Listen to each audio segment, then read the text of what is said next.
Dick Sheridan inherited an NC State team that had lost 5 in a row to arch rival Clemson. But in his first season with the Pack in '86, he reversed that trend in a hurry with a 27-3 victory. It was Clemson's only ACC loss, though, as they won the conference title. In 1987, NC State saw a 30-0 halftime lead vanish, but the Pack hung on to beat the Tigers 30-28. But ACC title holders were again in Clemson. In '88, the Tigers made it 3 straight, although they did suffer 1 conference loss. On 3rd and 3, handing it off to Williams. He's to the 5, to the 3, over, touchdown! They have beaten us 3 years in a row. They have deserved to beaten us 3 years in a row.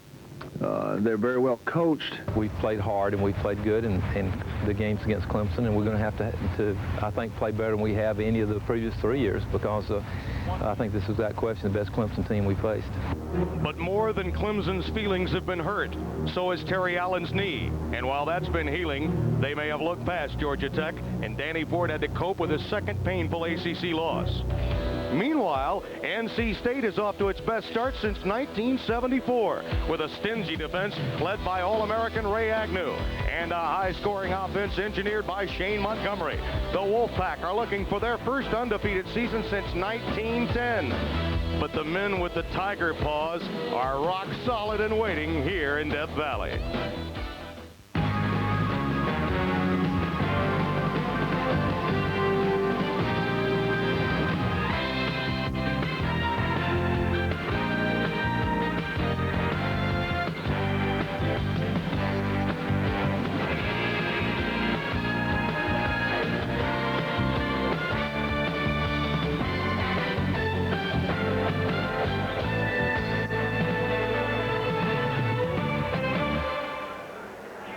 This is Memorial Stadium in Clemson, South Carolina, as College Football Saturday continues.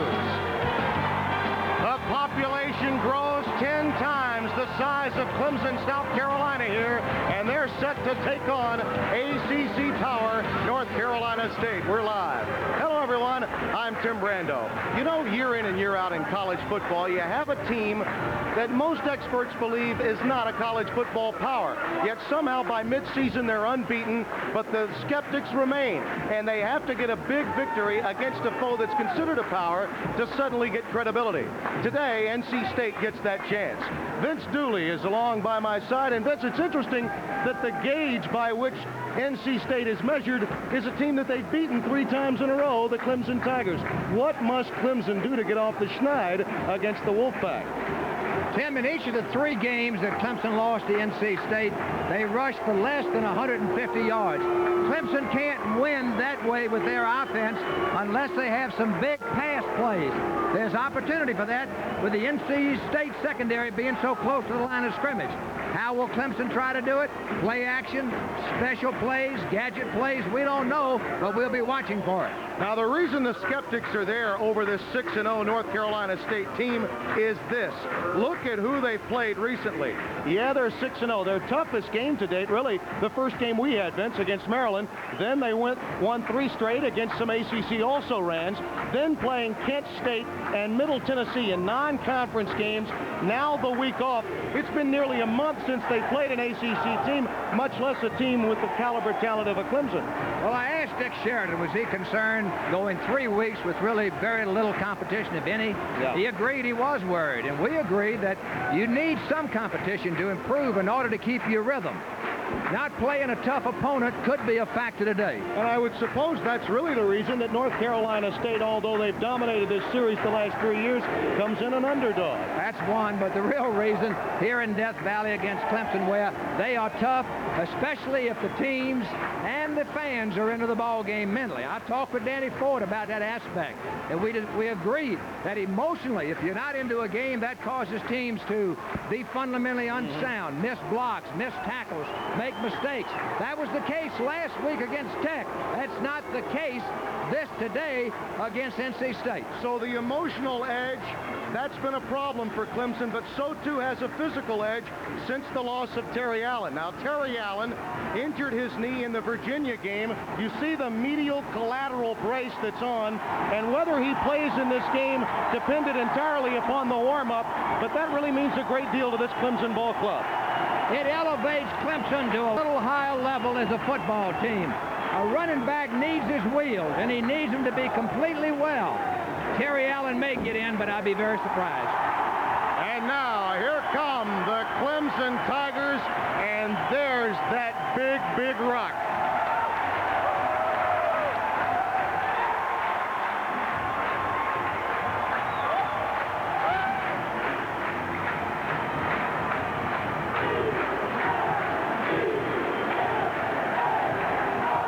ESPN's College Football Saturday, North Carolina State versus Clemson, is brought to you by HBO, the biggest, the best. Nobody brings it home like HBO. By Delta Airlines, we love to fly, and it shows. And by Fuji, makers of quality film and cameras. Fuji, a new way of seeing things. We'll see how things work out here in Death Valley when we return.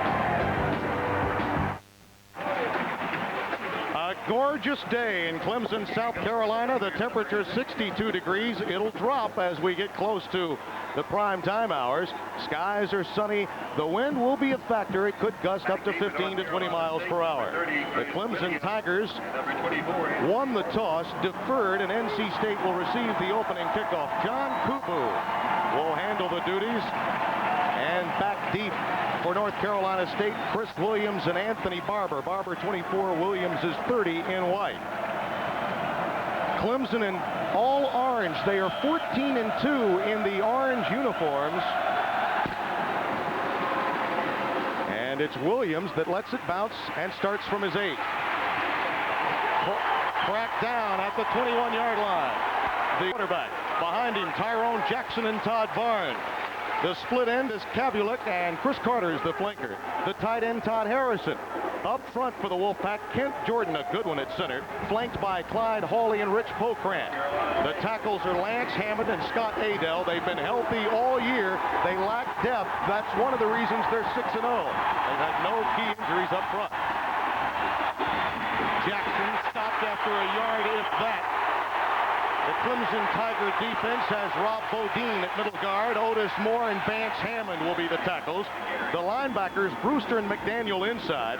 The outside ones are ones to watch. Levon Kirkland and John Johnson. The cornerbacks, Jerome Henderson and Dexter Davis. And Arlington Nunn and James Lott are the rest of that secondary, which has come under fire in recent weeks. 2nd and 9 for the Wolfpack.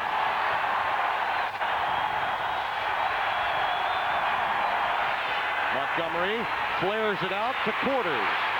Up to the 25, and that's all. Levon Kirkland, number 44, the 6'1", 219-pound sophomore from Lamar, South Carolina, made the stop for the Tigers. Well, he's one of 4 linebackers that can run. Kirkland and all the other linebackers like Johnson and McDaniels and Brewster, all are 4'4", 4'5" on the 4. 3rd down, 6 now for North Carolina State. Already these fans are up on their feet.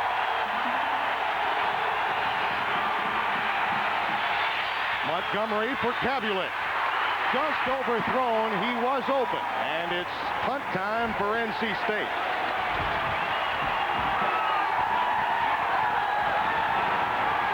There's Kabulik, who runs a good route, actually came into that soft spot and was open, but Montgomery just overthrew him.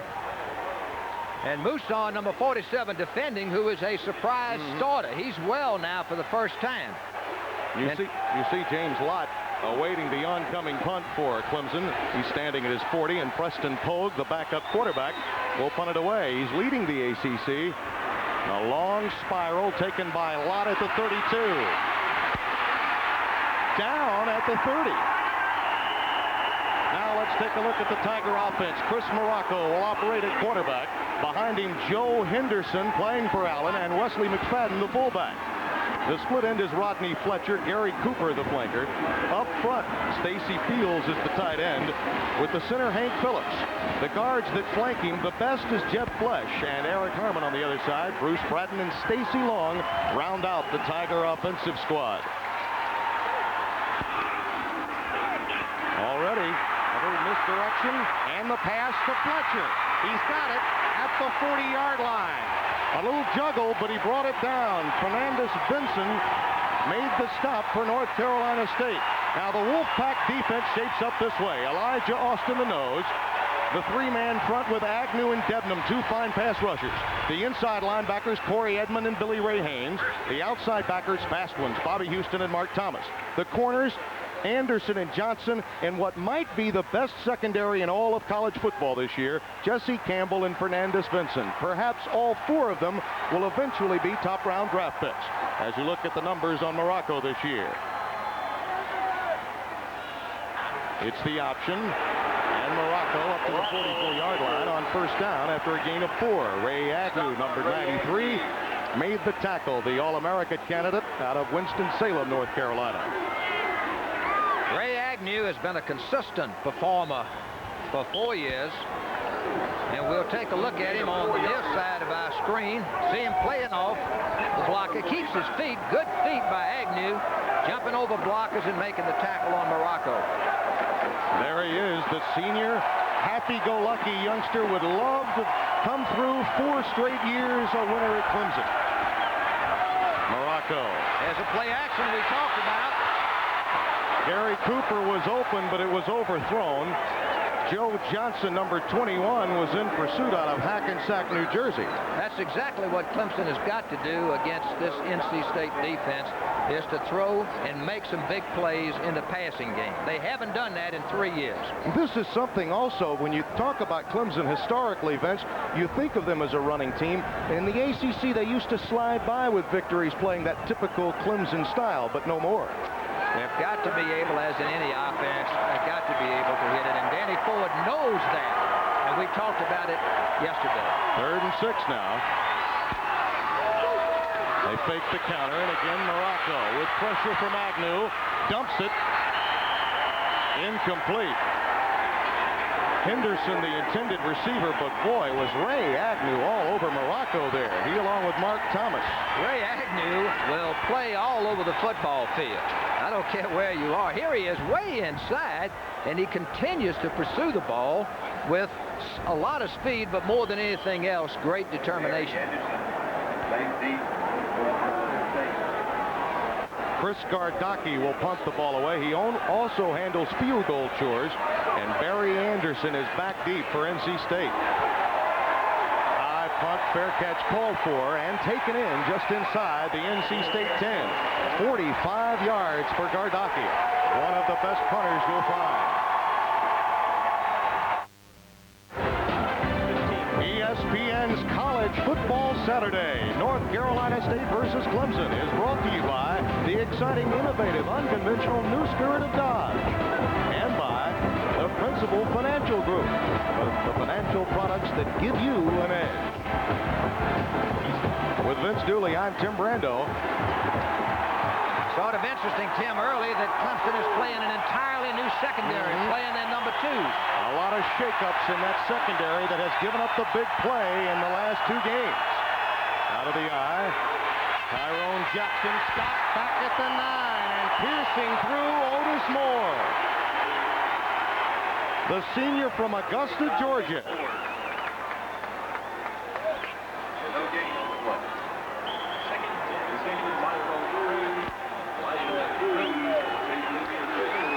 We mentioned Clemson decked out in the orange. If you're wondering the last time they wore all orange, it was the famous Ruski game against Florida State. One of only 2 losses when they've been clad in orange. Jackson right up the middle to about the 12-yard line. This is something that Coach Sheridan has to do, accomplish an inside running game as we look at other scores. USC up on number 1 Notre Dame in the first quarter, 14-7. Colorado, they're for real against Kansas in the second.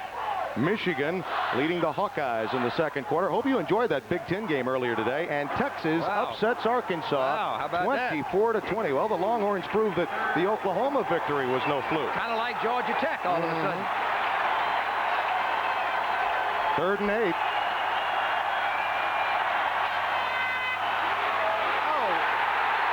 The defense against the run has been outstanding. And that time Dan Hayden was stopped by Vance Hammond, along with Ed McDaniel, number 90s and 93.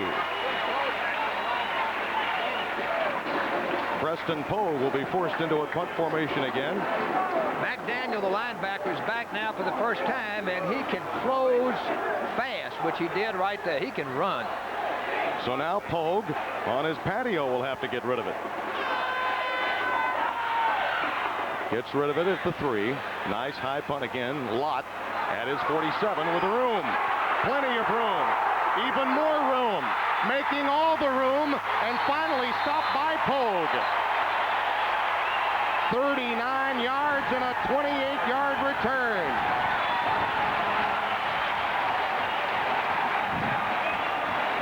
Pogue got off a nice high kick, but Lott, with good blocking, cuts outside, little on his own, right here.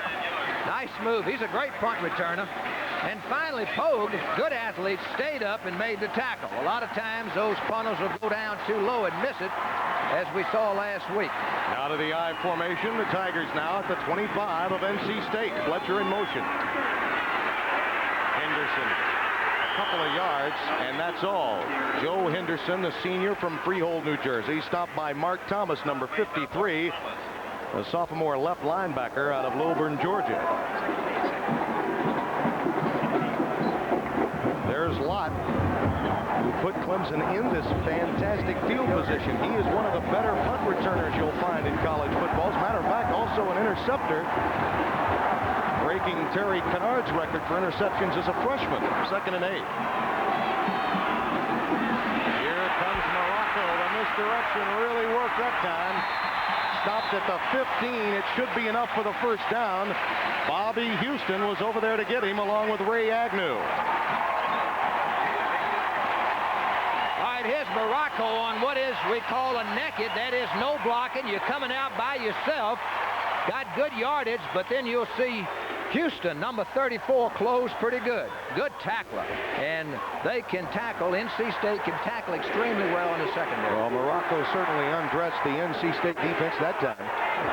Good fake. 1st and 10. Out of a power I, here's Henderson. Inside the 10 to the 9. Derek Debnam made the stop.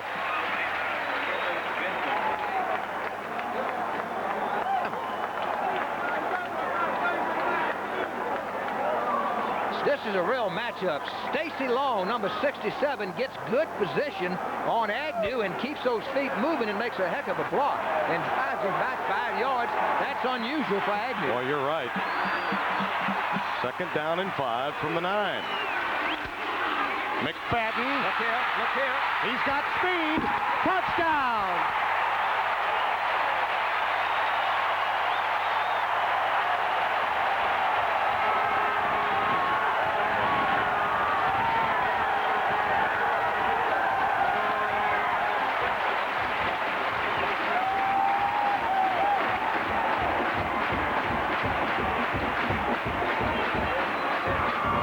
Defensive line of North Carolina State is highly heralded along with the defensive backs. The linebackers are a steady group. That time in that series, Clemson dominated an outstanding defensive front. Gardaki's extra point is good. Well, let's remember that Clemson has a fine offensive front. And they've got one fine back in Wesley McFadden, number 22. He can scoot out with great quickness, and he has that speed. I love this McFadden, the way he plays. Outrunning Benson, who we know has tremendous speed, number 2. Without Terry Allen, they'll need more of that from McFadden. The Tigers lead at home in the Valley. That is a dream, but this is reality. The Clemson Tigers leading North Carolina State 7-0. Tim Brando along with Vince Dooley.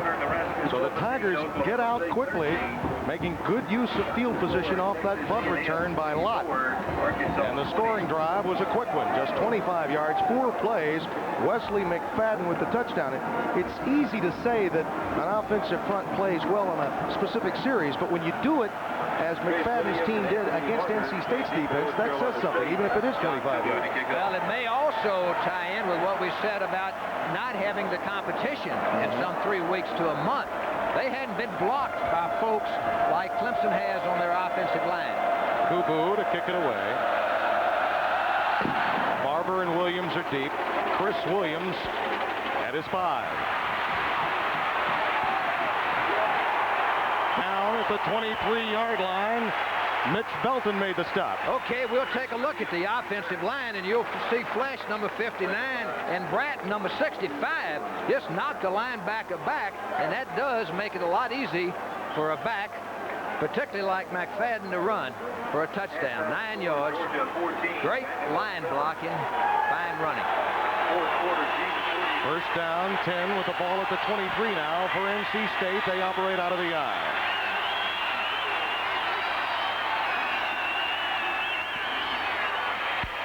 Jackson, well, they wanted to go up the middle, but they haven't been able to this juncture. Ed McDaniel, number 93, along with Vance Hammond, number 90, denying Jackson inside. Other scores in college football today. Florida having difficulty with New Mexico, but Emmitt Smith, the all-time leading rusher in Florida history, off that performance. BYU, Lavelle Edwards Club up by 18. South Carolina with a win, and Oklahoma and Iowa State are tied at 26 in the third quarter. 2nd and 9. Play fake. Quarters. That's NC State's first down of the game. Beyond the 35-yard line, Doug Brewster, number 92, made the stop along the sideline. Here's Carter's, the best receiver, got very good quickness, and as soon as he catches, what I like is this immediate awareness of where he is and turn around and get extra yards. First down, 10 now for NC State from their 36-yard line.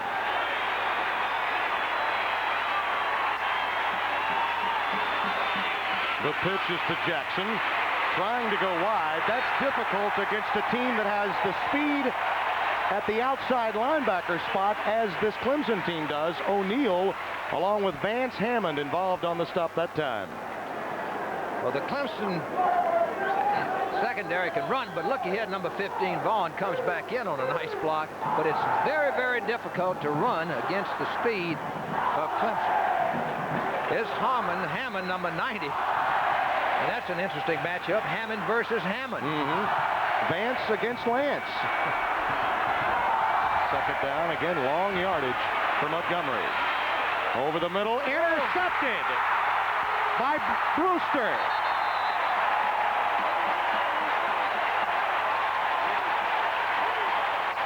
And Shane goes off gingerly. Doug Brewster, number 92, the junior from Athens, Georgia, picking it off. First of all, here's Bodine, number 90, putting a little pressure, but watch this interception by Brewster. And that's what the linebackers with speed will enable you to do, is to get deep and get into coverage. Now the Tigers with another opportunity in great field position at their 42. Here comes some gadgetry. Fletcher, and it doesn't work. Back at the 49-yard line, a 7-yard loss as Ray Agnew was prepared. Now, we told you Clemson needed some big plays, and that could include some gadgets, and we just found out that Danny Ford has some. I think they felt like, again, they needed to have some gadget plays, so to speak, in order to make something big happen, because they have not been able to consistently run on the NC State defense. Danny Ford looking on. 2nd down and 17 now coming up for the Tigers. Play fake. Morocco dumping it to McFadden. He's out to the 45 of NC State, maybe to the 44. Billy Ray Haynes making the tackle. McFadden can do so many things. In fact, he does more things for a fullback than I can ever remember a fullback doing. Here's a guy that can run. He's extremely quick. He can block. The best fullback blocker, as good as I've seen. Look at all those numbers on him. And then he can catch the ball out of the backfield. Does it all. A converted tailback, but he has to play fullback because he blocks so well. 3rd and 12. He stepped up and blocked in. Chip Davis, first down. Tigers at the 26-yard line. Barry Anderson made the stop. A 14-yard gain for Clemson. Listen to this crowd, will you? Well, there's Chip Davis, who runs by Houston. Houston's running with him. But what a great job that Morocco does of stepping up and throwing the football right on target to Davis.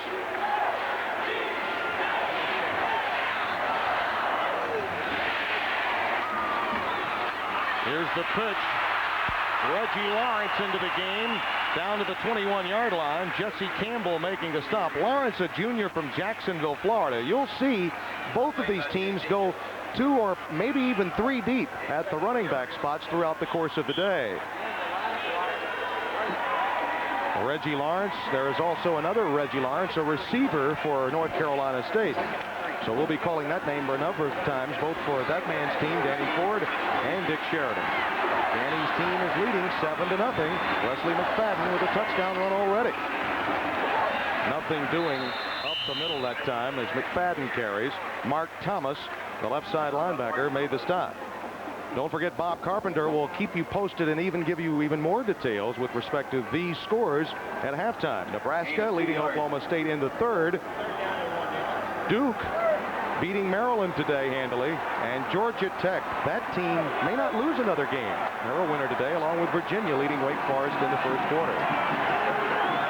That victory by Georgia Tech over this Clemson team was no fluke. No, Tech is good, and they finally know it. Oh, what a stop in his tracks by Billy Ray Haynes, the right inside linebacker, popping up there for run support in a hurry. That's going to be very, very close. He may have gotten close to the marker, but he sure got knocked back. It again depends upon where they mark it. The emotional edge, though. I mean, you've got Gardocki, and if Ford is faced with a 4th and short, it's never automatic, but Gardocki's an excellent field goal kicker, and they're well within range. But that edge could be something that goes through his mind if he decides to go for it on 4th down. Gardocki's is among the very best. It must be close. Look at that. 1/2 an inch. Oh, it's an inch. The fans want it. Yeah, I think you should go for it. Now, of course, it's easy to say up here, but when you're that close, by all logic, you should go for it. There you see Gardocki, just a sophomore from Stone Mountain, Georgia. He doesn't appear to be too upset that his teammates will try to keep the drive alive here. They need to get points when they got good percentage opportunity to get it. Tony Kennedy has come into the game. That's number 35 you see in the slot. Everyone in tight. They may not have it. Morocco stopped by Campbell and company. It will depend entirely upon where they mark it. If they mark the forward progress, he's got it. Did you see Danny? What kind of a mark is that? And you saw the Clemson player, the Clemson fan praying. What, they're going to break it out? Yeah, they'll measure here. I don't think he... Here's the surge here on the sneak. You can see. I think he's across, but he got knocked back. Yeah, they marked it right. Yeah, Danny, you made the right call this time. The drive remains alive at the 16-yard line. He was a little high going in there. Nice step.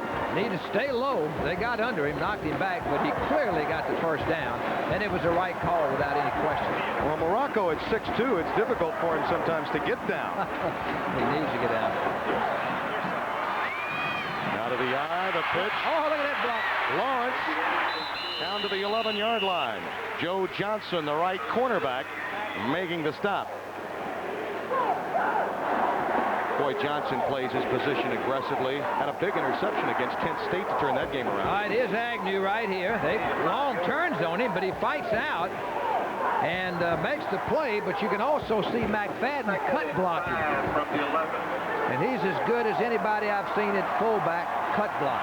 Ray Agnew, along with the rest of that defensive front, once again in a bad spot on 2nd and 5. Henderson, touchdown!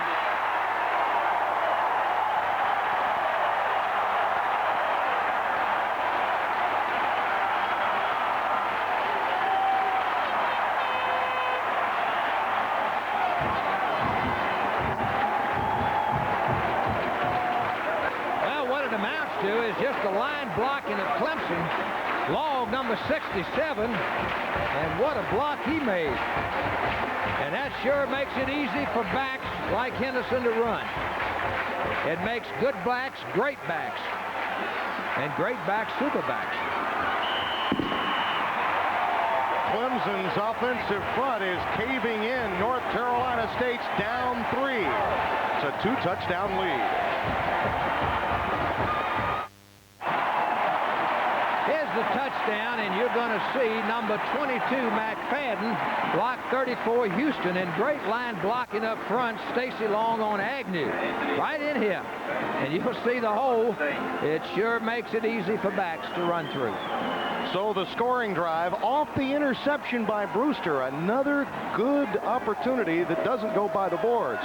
49 yards, 9 plays, and Henderson gets the touchdown. So they've utilized a punt return and a pass interception to get 2 touchdowns and have this 14-0 lead with 2:09 remaining first quarter. Tim Brando along with Vince Dooley. Baki will kick this one away rather than Kubu. And it's a touchback. It's simply the offensive line of Clemson firing off and catching him, and you can again see 22 Agnew with this block right here. Look at the hole. And there's Henderson that goes in the right direction and gets a block downfield by Fletcher, number 11, to put him in the end zone. Offsides against Clemson on the kickoff, so obviously NC State will have another crack at a run back here. Danny Ford not too happy about that. So far, field position on his side since deferring after winning that toss. And Dick Sheridan's club still looking to get untracked offensively. The series history between these two, Clemson dominated, but of course in recent years it's been North Carolina State since Dick Sheridan came to Raleigh. In 86, 87, and 88, as we chronicled at the outset, in last year's victory, a defensive struggle between these two. NC State does have an offense that can kick in on all cylinders with both a running attack and a passing attack, and they'll need to hit full throttle here to get back in this game before halftime. Gardocki, the kicker, is out of Redan High School, where Kevin Butler, who was a pretty good kicker for Georgia, went, and he played quarterback at Redan, and a heck of a fine quarterback, great little athlete.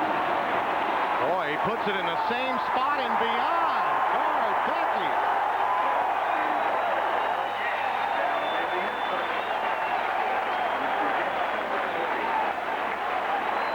Terry Allen, number 21, so far not being missed. And congratulating Gardocki for once again pinning NC State deep in its own territory. Well, he is excited and into the game. It's good to see that. This is the 4th NC State drive of the game. They've begun at their 22, their 10, their 23, and now their 20.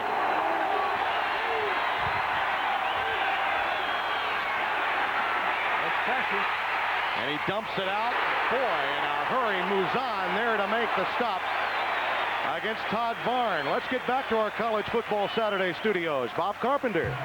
All right, Timmy, and number 21, BYU at home. Howard Gasser of UTEP with the throw, and Butkus candidate linebacker Bob Davis will take it all the way back for a touchdown. Next series, Norman Dixon did the same thing. Cougars 35-3 before halftime. All right, Bob. Bob Davis, a Butkus candidate, and BYU out to the big advantage. Up the middle they go. Varn again. Best running play of the game up to the 29-yard line. Ed McDaniel, number 93, made the stop along with Tyrone Simpson, the freshman from Rock Hill, South Carolina. Well, again, they feel like that they've got to be able to run the football up the middle and not keep it east and west, go north and south against this team because of their linebackers running so good. 3rd down, less than a yard. 1 minute remaining in the first quarter.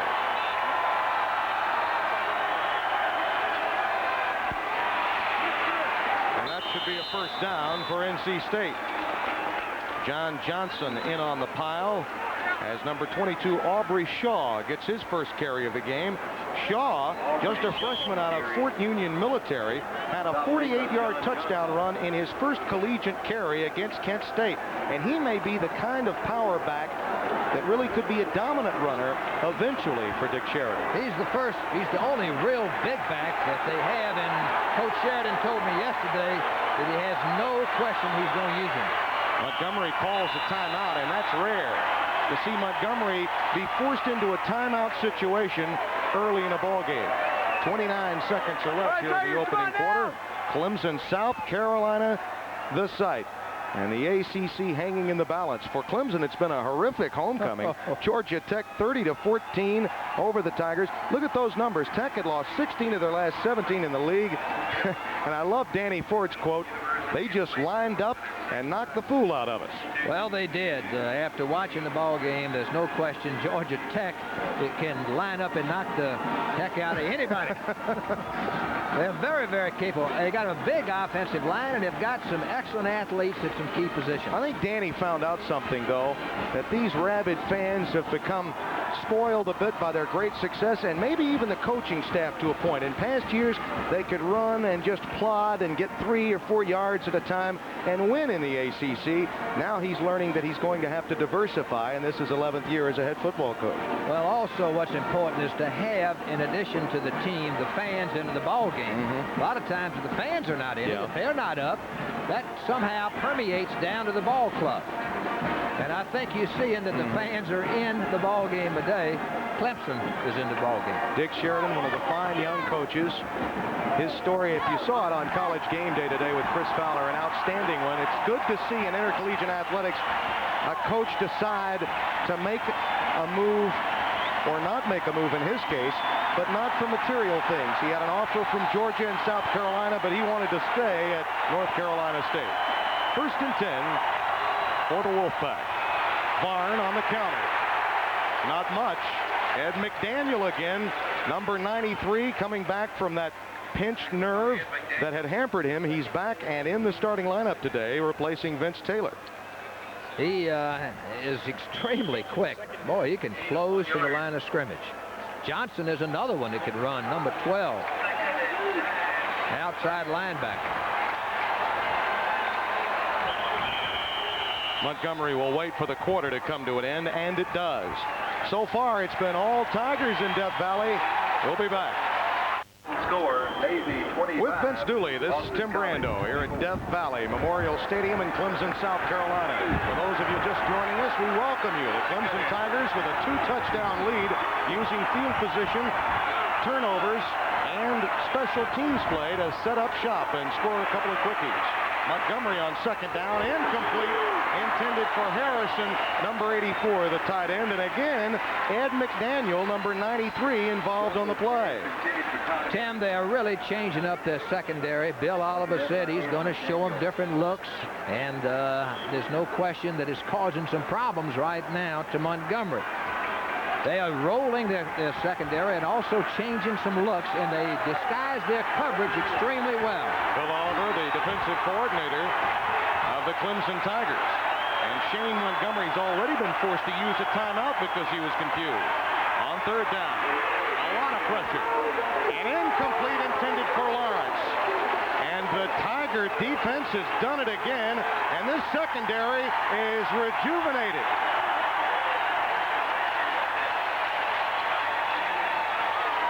Here they in 5-man under, and they went to the right route, but actually right here you can see the man coverage. Montgomery just overthrew.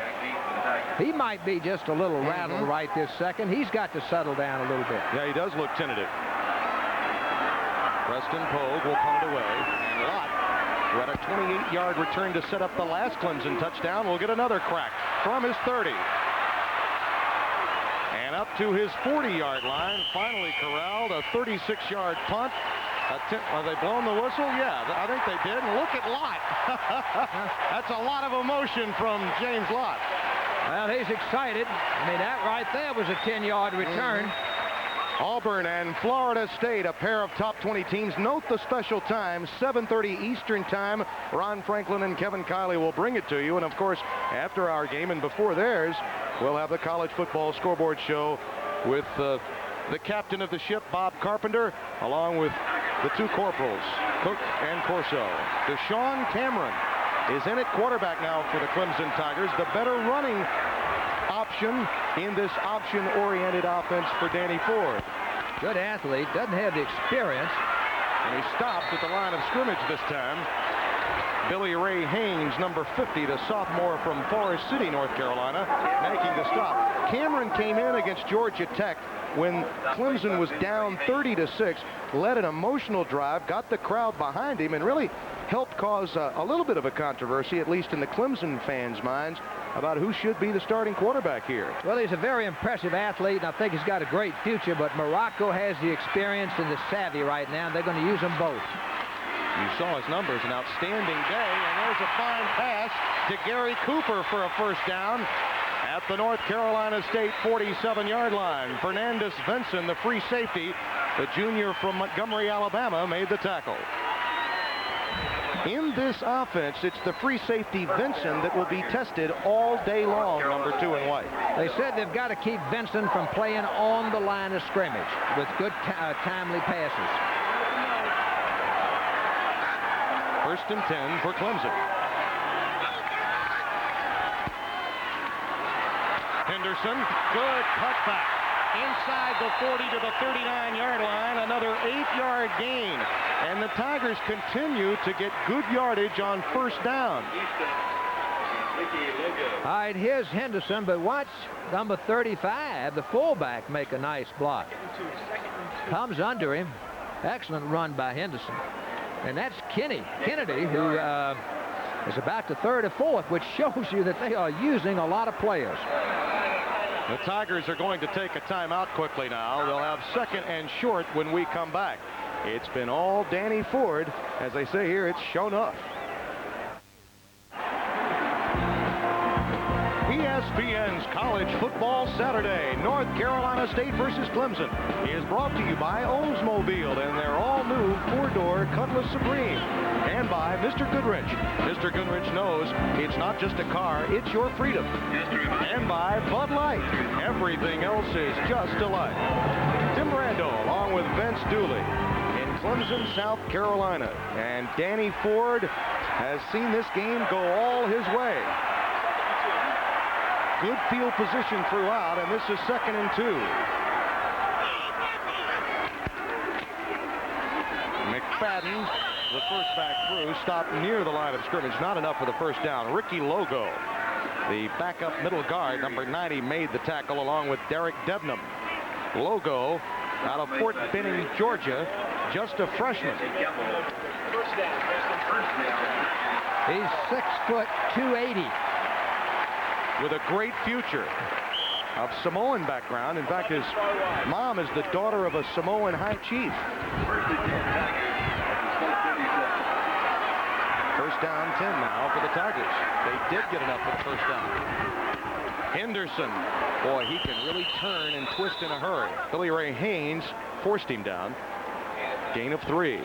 Southern Cal with a 10-point lead over Notre Dame in the second quarter. Nebraska leading Oklahoma State in the third.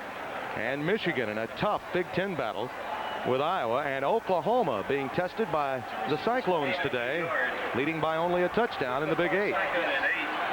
Second down and 8 yards to go for Deshaun Cameron. This is his first series at quarterback. Morocco did start the game. And a nice play by Mark Thomas. The outside linebacker just stayed alive and clipped him down with the lower portion of his body. Third down. Well, that's an example of the inexperience of Cameron, because in this situation with the blitz off the corner, he needs to look quickly and come back under the block instead of trying to go outside like he did then. Thomas came quick off the corner, and a quarterback on any kind of a bootleg has got to go back inside when that happens and then continue outside with a bootleg. Thomas is a bit banged up. The extra week off helped him remain in the starting lineup for North Carolina State. 3rd and 16. Cameron, Thomas, and the backup flanker is near another first down. It'll be 4th and short. Fernandez Vinson made the stop. Number 41, Doug Thomas from Hamlet, North Carolina, and Ford keeps shuttling in 2 and 3 deep, receivers and running backs.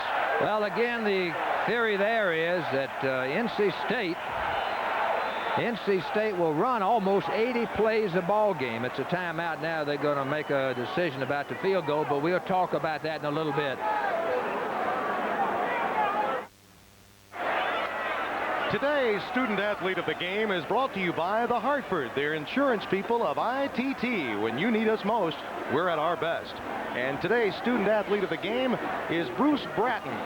You'll find him at left tackle for Danny Ford's club in industrial engineering, a 3.0 GPA. And the Brat is doing some blocking, I might add, today, along with the entire Clemson offensive line. Gardocki will now attempt a 44-yard field goal. It was 4th and 2. They thought about going for it and decided against it. Morocco holding. Oh, and it hits the upright. No good. So the Tigers, who have run 18 of their 25 plays in NC State territory to this point, finally come up empty. But Danny says, hey, that's okay, you're human. Well, he hooked it just a little bit. He's a marvelous athlete. Hooked it just a little bit, and it started to fade to the right. He sees it fading. And NC State takes over at the 29-yard line. Up the middle again. Vance Hammond making the stop against Todd Varn. Now this is a team that would like to get 2 or 3 yards. As you look at the Giants and A's forced to postpone today's practice because of rain as they wait to once again get the World Series underway. That's the best line surge I've seen of NC State coming off the football on that last play. But look at those total yards. Yeah. And that's because they cannot establish any running game up the middle on first down. Play fake, Montgomery. Over the middle, incomplete. A lot of Clemson pressure. Number 90, Vance Hammond, was the first to get to him. And it's 3rd and long coming up again. 37. It's just good pressure by Hammond and by Moore, number 81, right here. There's Hammond, number 90, and it's causing Montgomery to throw a little bit quicker. He's not very accurate at this stage. They need to be in 2nd and 4 or 5. They've been in 2nd and 8 or 9 most of the day. This is 3rd and 8. Montgomery looking for Williams, intercepted by Dexter Davis.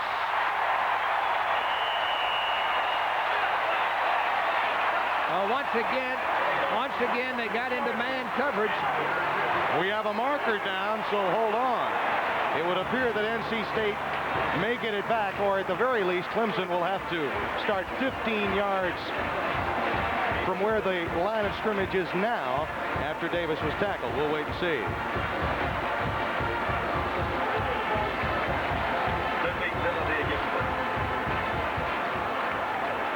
Clipping on the return. On the return. And it was just an excellent play. Again, they continue to change up their defense, and they jump NC State man. You'll see Dexter Davis come up and run with him. He's got him man for man. Here he makes the interception. Just an excellent.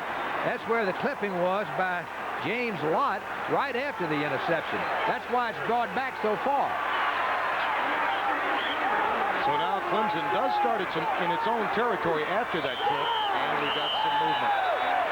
Number 65, the left tackle, Bruce Bratton. Well, he's our student of the game, but everyone makes mistakes from time to time, whether it's in the classroom or on the football field. Referee Dale Phillips giving us the call as you look at Dexter Davis.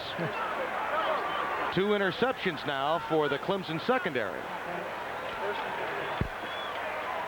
Dexter Davis is from, he has the same hometown as Terry Kennard, the All-American player at Clemson. He's from Sumter, South Carolina. And Kennard, of course, playing for the New York Football Giants in the National Football League.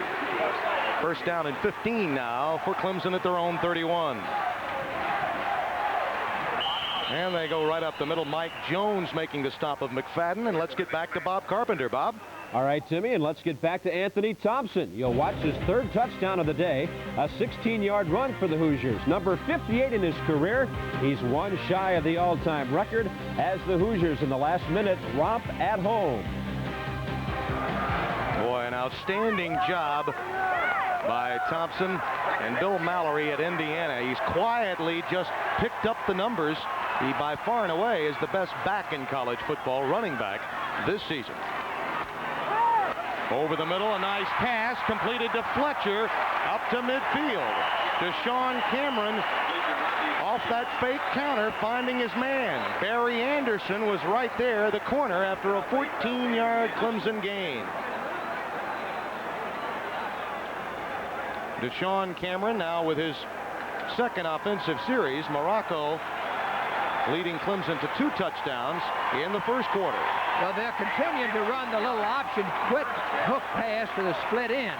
And it's an option because the quarterback is reading the outside linebacker. And if he comes up for the run, he lets him have it, which he's done now about 3 times in a row. Now they pitch to the wide side of the field.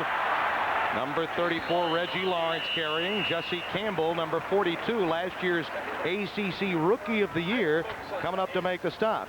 It's been a difficult year for Jesse, not posting the kind of numbers he did his freshman year. But then again, offenses know about number 42. He was an unknown commodity in his first season. Well, he's doing pretty good. He's a leading tackler with 50, but I think the expectations are so high. And you're exactly right. They do know a lot more about him. Coach Sheridan says at times he's been pressing, trying to do too much. Naked. And look at that move by Cameron. Out of bounds inside the 25-yard line. And Deshaun Cameron just left the NC State defender here. This is all athletic ability because he is absolutely stopped. He comes back inside, and with those quick feet, gets outside and continues to run. Breaks tackles as he goes. Oh, he is quick. Mike Jones is pretty quick, number 99, as you look at Deshaun. But Jones was just left there. I mean, there was no way. He was frozen, and Cameron was the guy. And then Bobby Houston, who is a sure tackler, missed him. Look at here. McFadden, that's 10 more yards. Bobby Houston made the stop at the 15-yard line.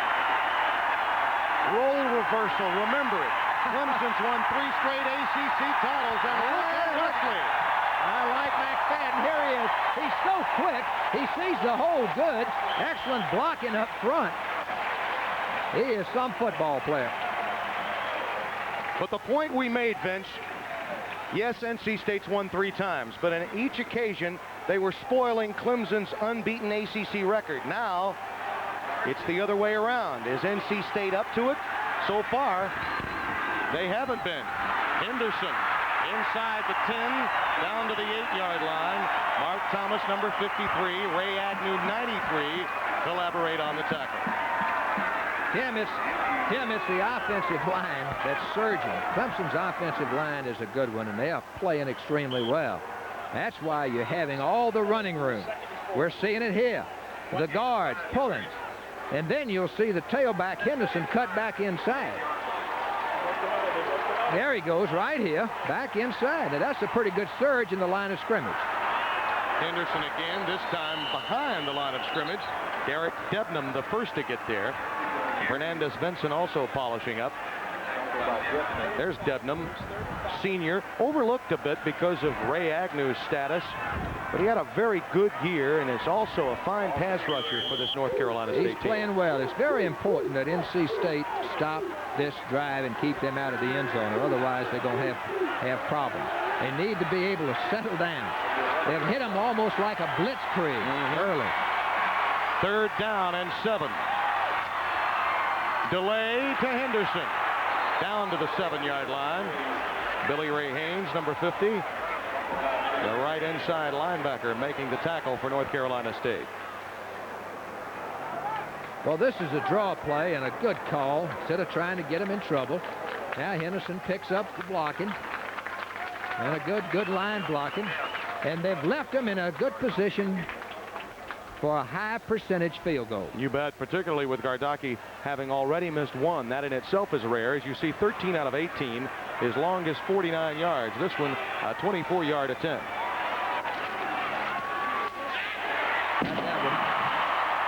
No problem. for Gardocki this time. The Tigers lead by 17.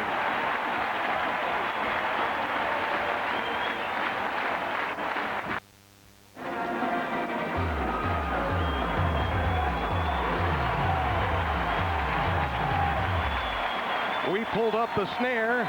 They've got a chair here in Clemson, South Carolina. Marching to the beat of their own drum, and it's a good one right now. 17-0. The Tigers lead. 56 yards on this drive.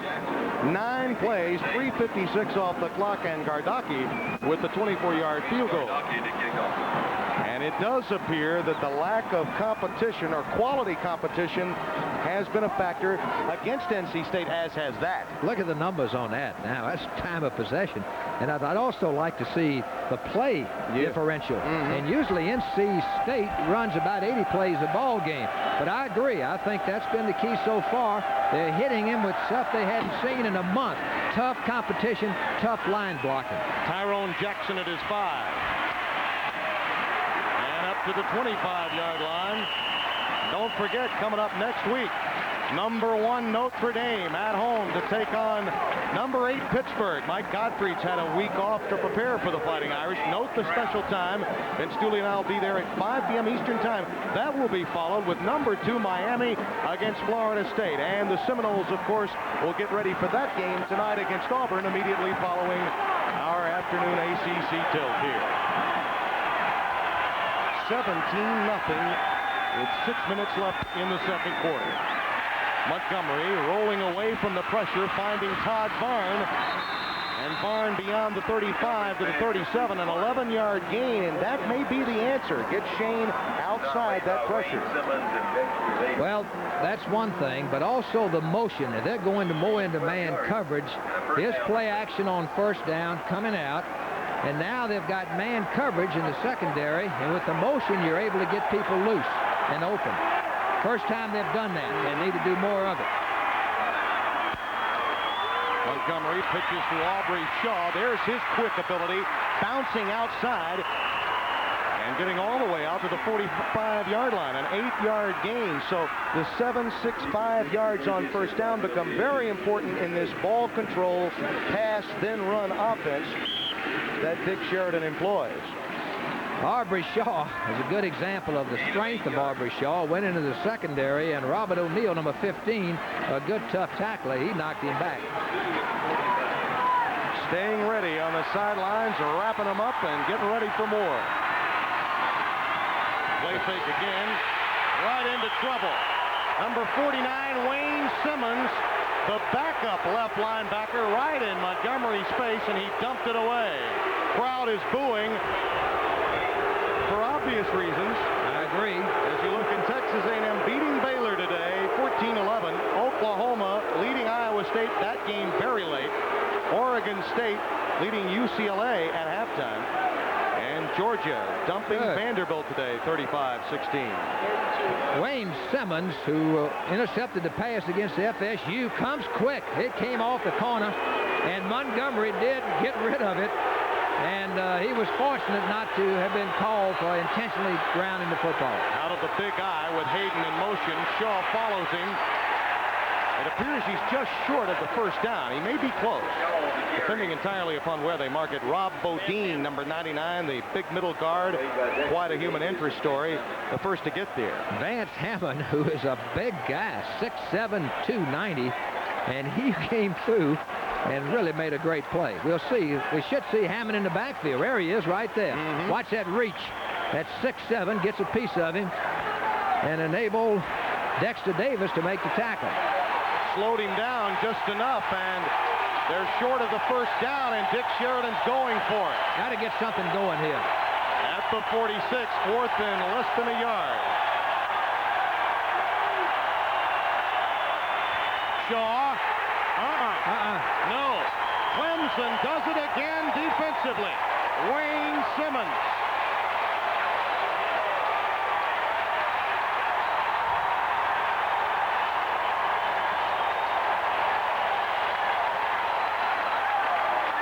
Well, they're whipping him up front. There's no question about that. And you're going to see Dexter Davis. You're going to see Simmons coming in right now. And they are fired up, but they're just attacking. Right here, number 5, James Lott. You'll see Simmons. You'll see all orange shirts. Total orange. So now the Tigers again in plus territory in NC State's side of the field. And Cameron's looking to throw, and of course he can do this as well. He can run. Inside the 40 to the 39, Deshaun Cameron. Bobby Houston, number 34, made the tackle. Well, look back on that 4th down as a turning point. Deshaun Cameron, who does have those quick feet, they're trying to hit him here with a big one, which is a good call. But the great beauty of that is this guy right here can turn a minus into a plus with this quickness.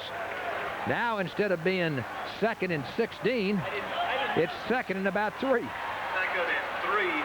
Out of the I formation.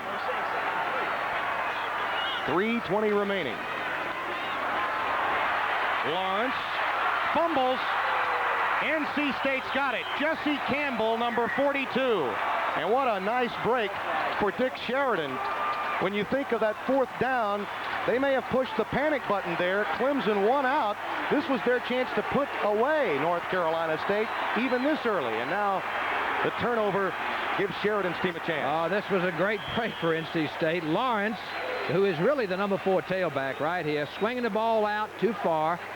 Nice play from the backside, and Campbell makes the recovery. Somebody gets their hand in there and knocks it out. Right here, we'll see. It looks like Agnew, number 93, got that hand in the backside.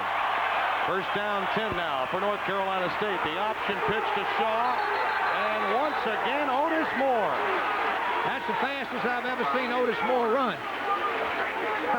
And that's an indication of how fired up they are. He is 10th in Clemson history in quarterback sacks, and that's one of the reasons that North Carolina State's been so successful, Vince, not allowing sacks. In fact, in the last 5 games after the Maryland game, Shane Montgomery was not sacked. Hadn't been sacked in 5 games. Again, we go back to a competition factor, though. Don't forget that. And again, it's 2nd and 9. Those are Shane's numbers. Not good. Over the middle, dumping it. And Barn. They're all in his face. All in his face. That time it was Kirkland popping through there along with McDaniel. Lavon Kirkland, number 44, who has 4.7 40 speed himself. Well, they had their nickel back in, and here's Kirkland. You don't know whether Kirkland's going to come number 44 Johnson. Most teams will have a rush in and a drop in. That's not true with Clemson. They'll mix it up and then compensate in the backside with their coverage. Montgomery has not gotten the kind of time he's used to. 2:31 remaining in the 2nd quarter. Look out. That's Quarters, and he grabs it. Makes a nice catch. Individual effort, the catalyst there, out of bounds at the 47-yard line, and North Carolina State may have a first down. The defensive back was all over Quarters. It had to be an excellent throw. And here's Henderson in great position, but Quarters just makes the play. And that extra effort, that lunge, was enough to give him the first down. Quarters, by the way, was expected to be the big play man for NC State, but he's been having problems with that knee, some inflammation that had bothered him since preseason. They're going to scope that knee tomorrow. They have a 10 o'clock appointment with the doctor, and they will drain that knee. That's the plan, and we hope he'll be back soon. Play fake, and Montgomery looking for Quarters again. Now looks him off, finds his secondary receiver, and it could have been intercepted. Dexter Davis was doing the tightrope act to no avail. There's tremendous coverage in the secondary, and it's hard for Montgomery to find where to go. He's just a little out of bounds. Dexter Davis making the play.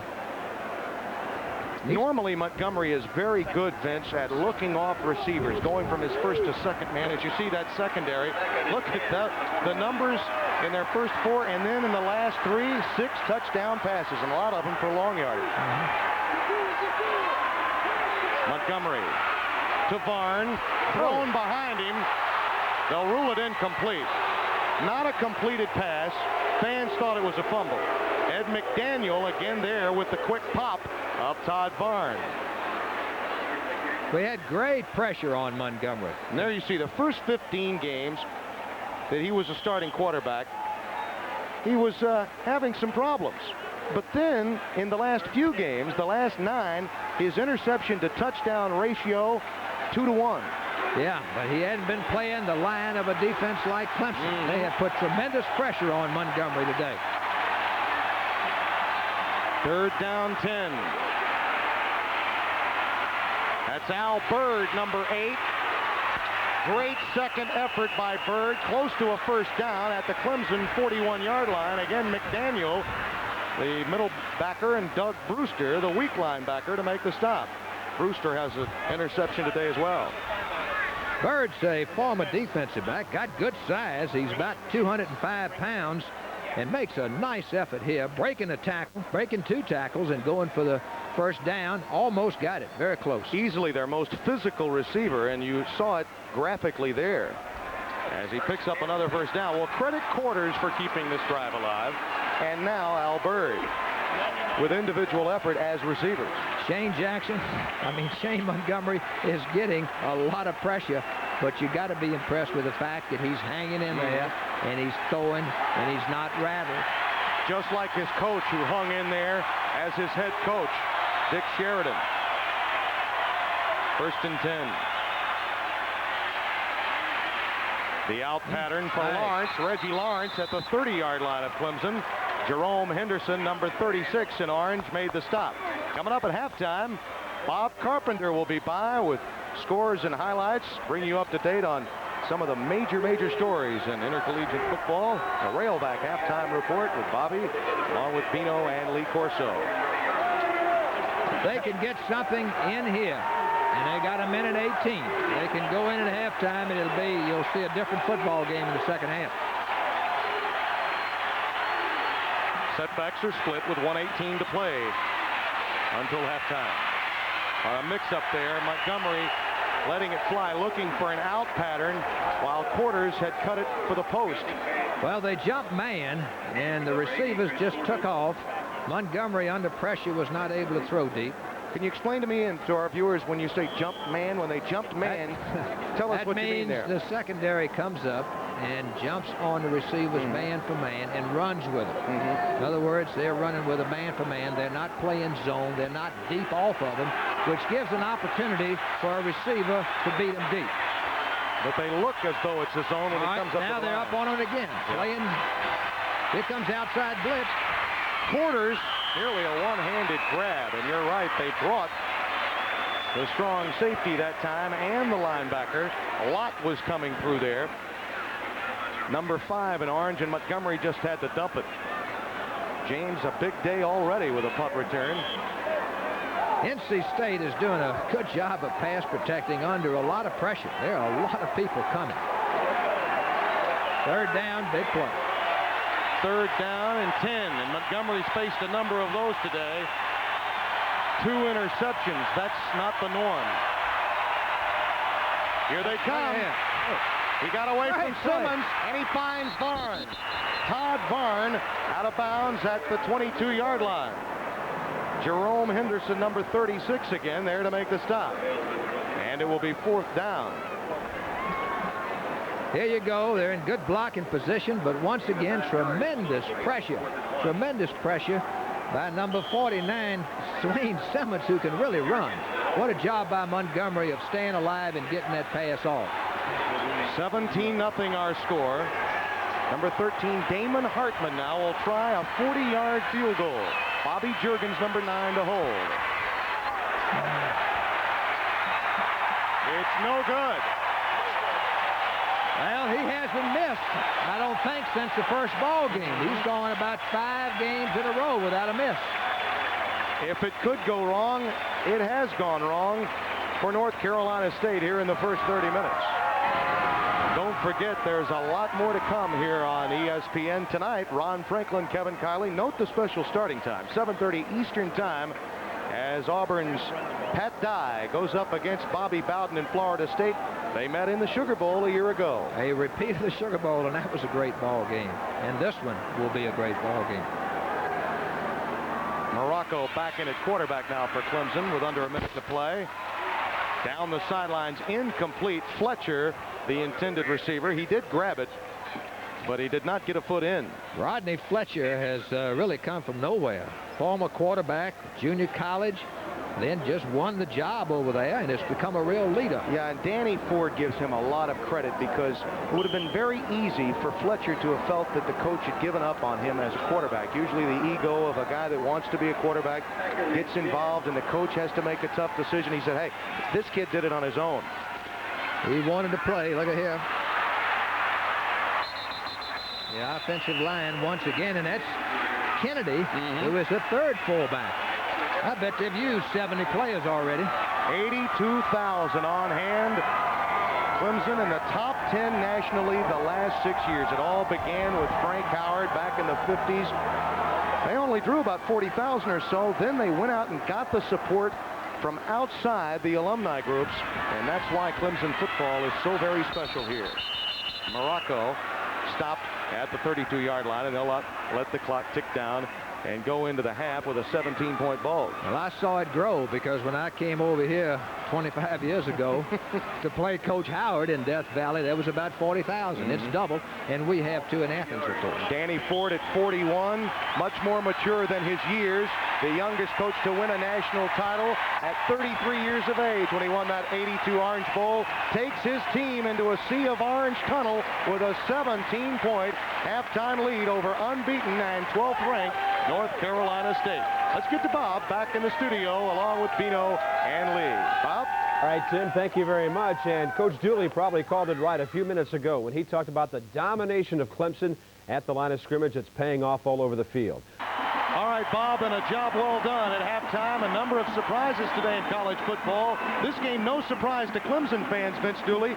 But when you take a look at North Carolina State, what we talked about at the top, the lack of quality competition has really hurt the Wolfpack in this ballgame. Well, I don't think they've seen that kind of surge in the offensive line that they're seeing right now. I have seen in the first half. Also defensively, in order for them to get back in this ball game on first down, they got to start throwing the football, which they didn't do on first down until late in the first half. North Carolina State will kick off. Remember, Clemson deferred to start the game, and there's no return for the Tigers this time. Statistically, as we show you what happened in half number one, look at the numbers. And in passes attempted, remember this, 9 for Clemson to get 75 yards. Turnovers also a factor, and the rushing yardage was where they wanted it to be. This is Clemson's football game, 120 yards. It took them a whole ball game last year, the last 3 years to rush that much. 6 for 9. At that average, they'll go to 18 to 20, which is what they like to do. Tigers operating from their 20-yard line on the first play of the second half. Morocco has that one patted down. Ray Agnew got that big mid up there, right in the paw's face. Now the Clemson possessions taking advantage of opportunities. After a fine punt return, they claimed a 25-yard drive for a touchdown. Then they took an interception. That culminated with a 41-yard drive that ended in a touchdown. Missed a field goal after yet another interception. Then they drove 57 yards for a field goal. Only a turnover could really stop the Clemson juggernaut in half number one. Tremendous field position. And movement by the left tackle again. Bruce Bratton, number 65, the second time that he's been caught. And that will move them backward 5 yards for second down and 15. I think you see an NC State defense now that is over the shock of the first half, and it's apparent they look like they're ready to play. I think that coach is ready to play, too. Dick exudes confidence. We talked about it earlier. He had an opportunity to go to football power universities, and he turned those opportunities down. Vince, I'd like to get you a comment on that in just a minute. And we'll do it. We'll sure do it. Second down and 15. Fletcher in motion. Morocco dumps it to Cooper. Oh, he nearly broke Houston's tackle. Had he would have been gone. Out to the 27-yard line. Anderson and Houston combined. This is the option play. Morocco comes out, and is able to read. We can see where he is. Well, we missed that. There it is to Cooper, number 25. And he's got to be able to read that, and if it's there, throw it. If not, continue on with the option. 3rd down and 2 now for the Tigers. McFadden in the backfield, the fullback.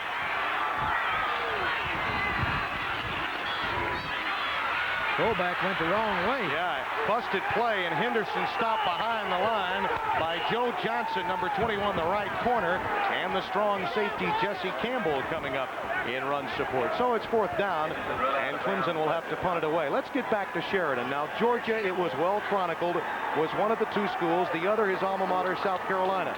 Tell me about your meeting with Dick Sheridan, Vince. Well, Dick was very interested in the Georgia job, and of course we were very interested in Dick, an outstanding football coach. But in the final analysis, it was very important to him. The players he had recruited, he felt some obligation to them, and I have to admire him for his decision. At a time when most coaches say, I had to leave because it was a great opportunity, he decided his best opportunity was at NC State. Cracked down at the 35-yard line. Number 32 for North Carolina State, Sebastian Savage on the receiving end. 44-yard punt. Number 96, Ashley Shepard. Boy, that's tremendous contact. That's part of the total being fired up. Look at here. That's real contact. So North Carolina State, with really one of its best chances in terms of field position in this game, open up at their own 36-yard line. And they're in the passing set now. They're up.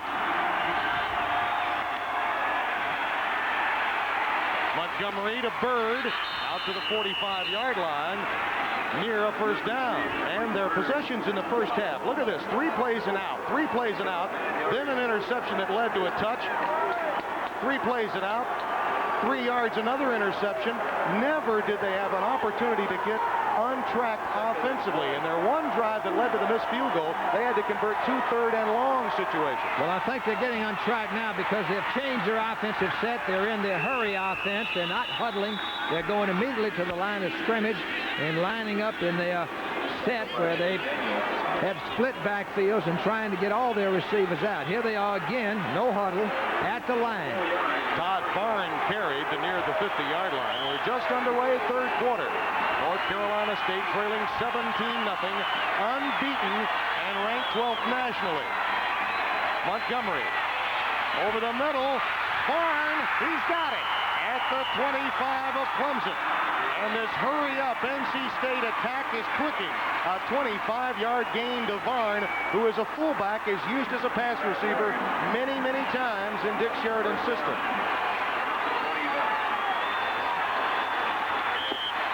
Third leading pass receiver on this club. And no huddle. Aubrey Shaw to the 20-yard line. 5 yards he picks up. We should point out that in that first half, Vince, 1st down yardage so important. Bill Oliver, the defensive coordinator for Clemson, told us you have to get them in 2nd and long situations. Early in the game, no yardage on 1st down, no yardage on another 1st down, 1 yard. They only averaged just over 3 yards on 1st down opportunities in the first half. Here comes the blitz. And he dumps it off for Kavulik, incomplete. Had to get rid of that one. Levon Kirkland, the right side linebacker, was coming. Dexter Davis in coverage that time for the Clemson Tigers. There's Kirkland, sophomore from Lamar, South Carolina. Really the best rusher. They try to keep extra weight on these outside linebackers, but they haven't been able to. Matter of fact, Danny Ford told us that John Johnson and Kirkland will wake up at 3 o'clock in the morning, eat peanut butter and jelly sandwiches to keep some weight on. I believe that's Brewer, the linebacker. They're roommates. 3rd and 5. Here they come again. And it's complete to the 20-yard line. Obviously not enough. Robert O'Neill, number 15 in orange, there to make the stop for the Tigers. And it's 4th down. And once again, Hartman will be called upon for a field goal try, having missed his earlier opportunity. It's important for NC State to get points on their first drive of the second half. Juergens will hold. They'll set it down at the 27, a 37-yard attempt.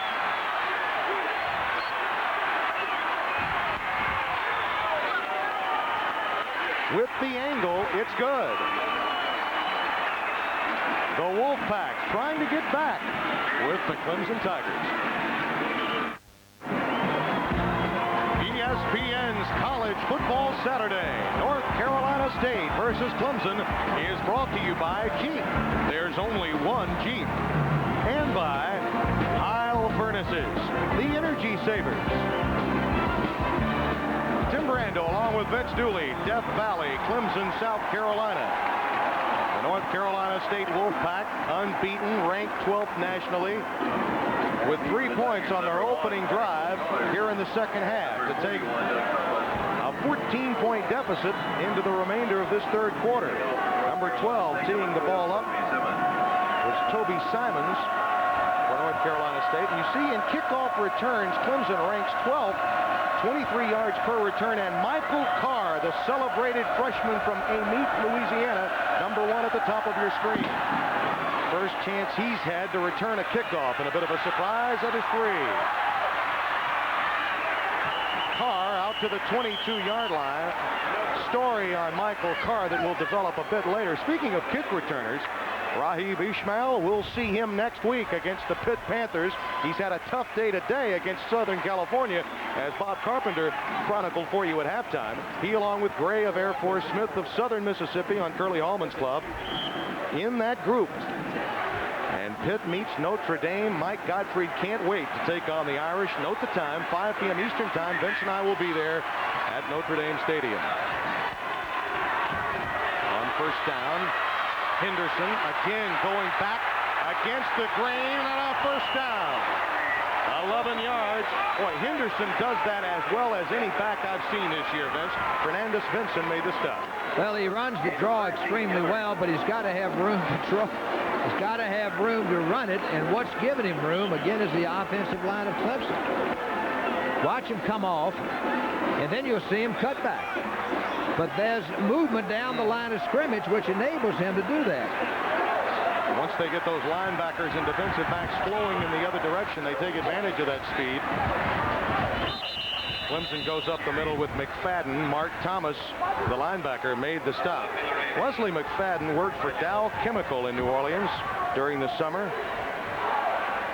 Nice summer job. Good youngster, has an outstanding future in that line of work once he graduates.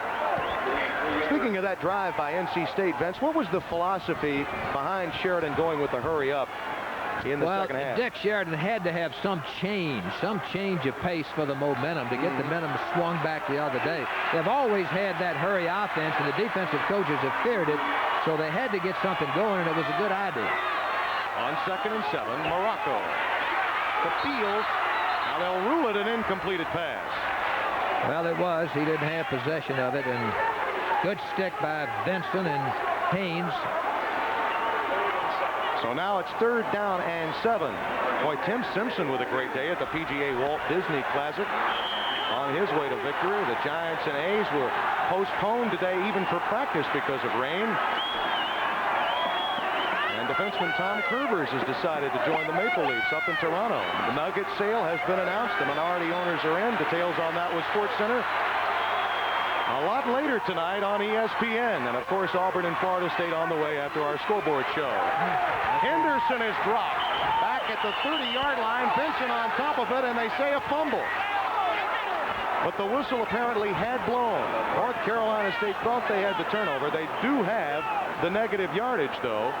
And Clemson will be forced to punt. Mark Thomas started all of that, the linebacker. There's McFadden. After the fake, makes a nice block. That's one of many, but had to pitch out. Morocco was looking for the ball. Could have fumbled. Let's see. Yeah. Well, his knee was probably down, even though the ball came out. I think his knee was down.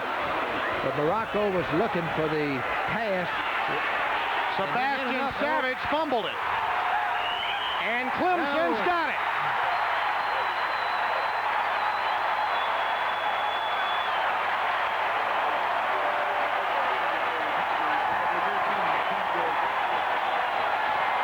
Tinzel Jackson, the reserve freshman linebacker from LaGrange, Georgia, number 13, came up with it.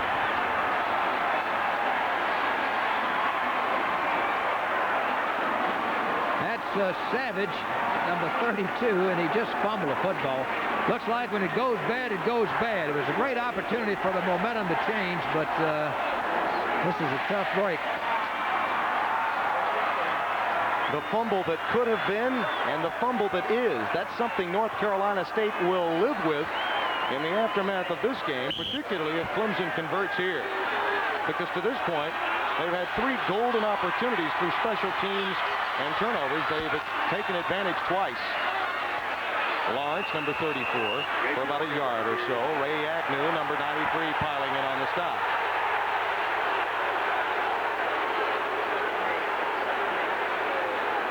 Pickup of 2. It will be 2nd down and 8 yards to go now for the Tigers. We'll check on his status. What with Terry Allen already out and not playing, they can ill afford to lose him. That's the bad part about losing the tailbacks. Davis in motion. Up the middle again to Lawrence. A couple of yards and that's all. And let's get back to Bob Carpenter. Bob. All right, Timmy, and let's go to the home of the #1 team in the nation, and Tony Rice will option to the left. The corner played the pitch, and that was deadly.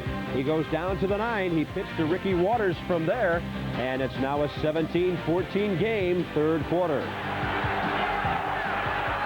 So the Fighting Irish #1 now, but will they be holding at #1 after today's game against Southern Cal? Boy, a great job by Marinovich, their quarterback. He's been called Robo quarterback because of his eating habits. Oh, bionic man. Morocco stopped for no gain. Mark Thomas there to make the stop, and that draws a few boos from the faithful here.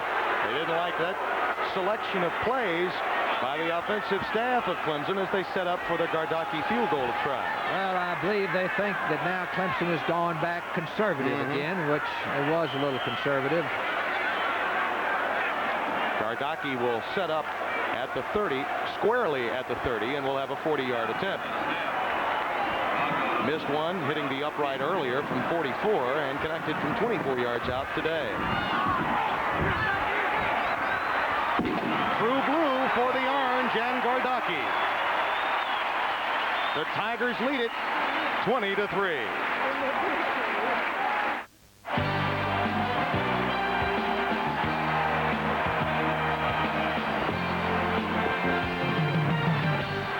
Death Valley in South Carolina, Clemson style, and the Clemson Tigers out to a 20-3 lead with Vince Dooley. I'm Tim Brando, and another turnover turned into points for the Tigers, Vince. 2 interceptions that led to a touchdown and a field goal, and now a field goal after yet another NC State error, this time a fumble on a punt return. You can go back and trace all the games, NC State, Clemson, and the one that has had the fewer turnovers had normally won the football game. And in all my history, with his 2 interceptions and a fumble, here we got 10 points and then 3 the other way. But in my long history of playing Clemson myself, you could go down and look at the turnovers at the end of the ball game, and you could predict the winner and the loser. And that, of course, is even if you match up even. And many people thought these 2 teams were pound for pound very even coming in. Anthony Barber at his 9. Past the 25, near the 30-yard line, down to the 29. The ACC Kingpins have been Clemson 3 in a row. Well, they're looking for 1 for the thumb here in the ACC this year. Although they do have the 2 defeats, it would take a lot of help from some of the other teams. Although NC State is in position, even with a loss today, with only 4 victories already salted away, and those 4 quick games they played in September. Maryland won it 3 straight years, and that's with Bobby Ross, and he might be bringing Tech back. Yep. Quick trap. Hayden. Check that. Varn. Todd Varn beyond the 40 to the 44, a 14-yard gain. So on first down, NC State does get good yardage with the ground game. And that has been rare today. They ran the trap. And Varn hit it up in there nice. They're back into their hurry offense at the line. Over the middle to Reggie Lawrence. Out to the 40-yard line of Clemson. Kinzel Jackson made the stop. There's Elijah Austin. The middle guard has been on the field a long time today for NC State. NC State, very resourceful football team in order to do that. To move the ball like they're moving. They're very much back in this ball game. This drive, like so many others, important only because Clemson matched them with the field goal after that turnover. Montgomery throws it away. Cabulic fell down at the 28-yard line. I think that's who Shane was looking for. He's talking to him now. Other scores today. Colorado, boy, on their way to that game against Nebraska for the Big 8 title. Michigan over Iowa, that game in the third. Arizona, Washington State. The Wildcats are unbeatable at home. Today they're in Pullman. Houston, 24-6. That one, they could score almost 100 points, you'd think, against SMU. Andre Ware back in shape, obviously. Here, it's second down and 10 for Montgomery. Quick out pattern to Jackson out of the backfield and down at the 32-yard line. Tyrone Muzan, the sophomore from Clearwater, Florida, at strong safety over to make the stop. He's been out with a hip pointer, but he's a good defensive back. In fact, was ranked the top defensive back in the country coming out of Clearwater, Florida, his senior year. Oh, you think of Lott and O'Neal. O'Neal's a freshman. Lott, of course, a senior, but you think of guys like Nona Jr., they'll be healthy in that defensive backfield in the following years. 3rd and 2. Little touch. Incomplete for Jackson.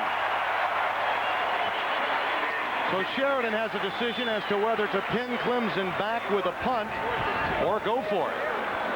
And it appears that Lawrence may come into the game, and if he does, that means NC State will go for the first down. You see his offensive coordinator there next to him, Ted Kane, works so well with Dick Sheridan. They've been together since the Furman days in Division I AA. He's with the headsets. 4th and 2. Shaw stopped, apparently short yet again. Ed McDaniel came up. Number 93 along with number 36 Jerome Henderson. Number 93, McDaniel, is having one great football team. You'll see him and Brewster, number 92. Watch McDaniel, number 93, leap over the line of scrimmage. And he, along with Brewster, stopped. I believe they stopped the first down. Boy, nice surge there, though. That is close, and they did. Yep. 2 times on 4th down, the Wolfpack has been turned away. Once again, just a tremendous play by McDaniel. He jumps right here, and they squeeze him pretty good and turn him back. Danny Ford said today the theme would be let's have some fun. So far today, the Orange has had a lot of fun. And I really liked the way he talked to us the other day, Vince, about how much losing hurts, that it just hurts him so deeply. Year after year, it gets worse and worse. Well, we discussed that, and I guess we got into a philosophical discussion. Yeah, you did. It does hurt, and there's no way that anybody can truly understand it unless you coach. And I know what he's talking about. Seems like they hurt worse each year. You know, the longer the career, the more it hurts. And he says, you know, you try to get inside the minds of these youngsters, and I wonder if it can't hurt them as much as it hurts me, but then you want to give them credit also for knowing how much it hurts. Well, it varies with each individual and their expression of hurt. The Tigers, boy, tripling NC State in rushing yardage. And there's the pitch to McFadden out of the tailback spot this time. Up to the 36-yard line. Wesley McFadden, we expected him to run at that tailback spot a few times today. Lee Knight, number 38, just into the game, the inside linebacker, replacing Corey Edmond, making the tackle. Well, there may be something wrong with Henderson, and they're really down with their backs. Terry Allen being out and losing Charlie James last week. And when you lose your number 1 and your number 3, you go down. 3rd down and 4 now for the Tigers. Cameron stopped behind the line. Good effort that time by 34 Bobby Houston. The senior out of Hyattsville, Maryland, made the tackle. Boy, look at the forced errors by Clemson in their 2 losses. just 4. The last 17 wins, they only had 16 forced errors, but then in those 2 losses, almost that many. That's with Duke and Georgia Tech, and you're right. 17 wins, only 16 total errors, and now 11 in the 2 losses. Less than 1 a game in the 17 wins. Nice kick. Savage didn't want any part of it, and it goes dead down to the 23-yard line. North Carolina State will have it when we come back.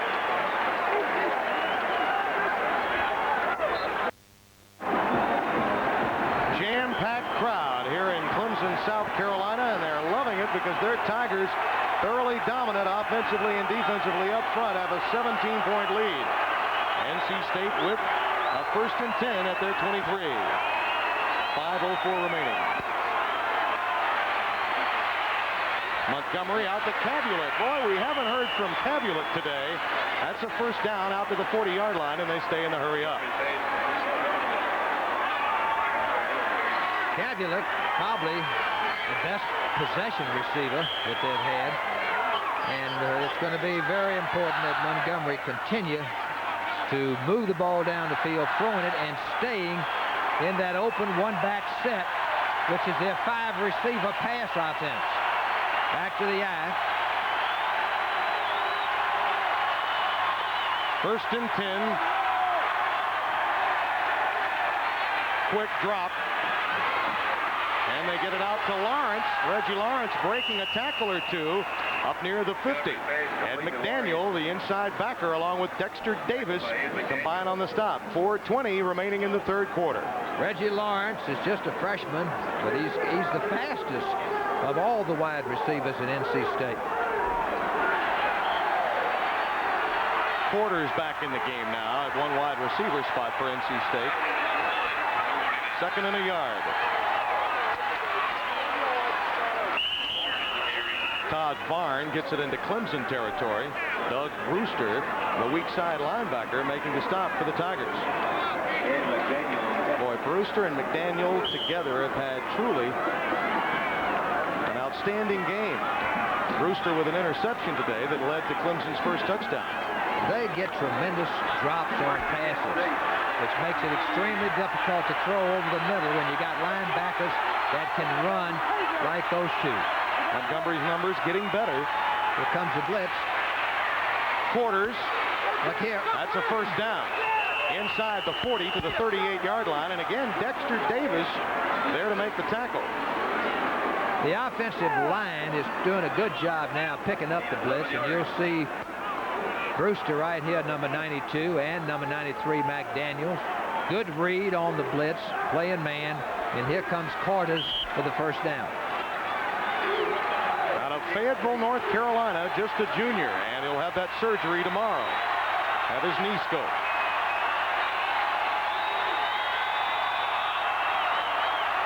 Quick pitch out to Aubrey Shaw. They try to run wide, and it just does not work against Clemson. And again, 93, Ed McDaniel was right there. He has played one whale of a football game. They get a bit of a blow now as Vince Taylor has clocked into the game for him. And Vince Taylor's a pretty good backup linebacker, I might add.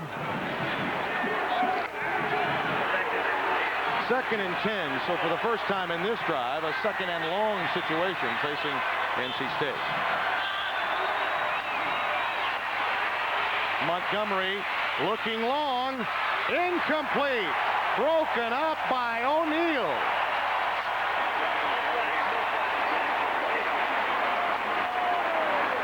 What a nice play by O'Neal on Tyron Jackson. This isn't it. There it is right there. Excellent play by O'Neal, who's just a freshman out of Stone Mountain, Georgia. 2:33 remaining here in the 3rd. 3rd down conversions. It's been tough for NC State, 2 out of 8. At 7 or more needed. Bird over the middle again, and Al Bird with his strength Gets it down to the 25-yard line, and Montgomery says, let's keep it going, guys. Kenzel Jackson again, the freshman in the secondary, made the stop, number 13. Second time Bird has caught the ball over the middle, and with a little extra effort and with that size has gone for the first down. Back into the hurry offense, a one-back set. Montgomery swings it out. Thrown behind Tyrone Jackson a bit that time. Incomplete. O'Neal again over in coverage. O'Neal has already had 4 interceptions as a freshman, which broke Terry Kennard's record as a freshman. Well, this is a Clemson defense that lost 4 of its starters from a year ago. But the future does look bright, doesn't it? I would say. They got some fine young people in the secondary.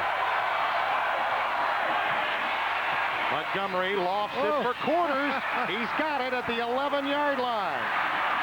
What a tremendous pass by Montgomery and an excellent catch by Quarters.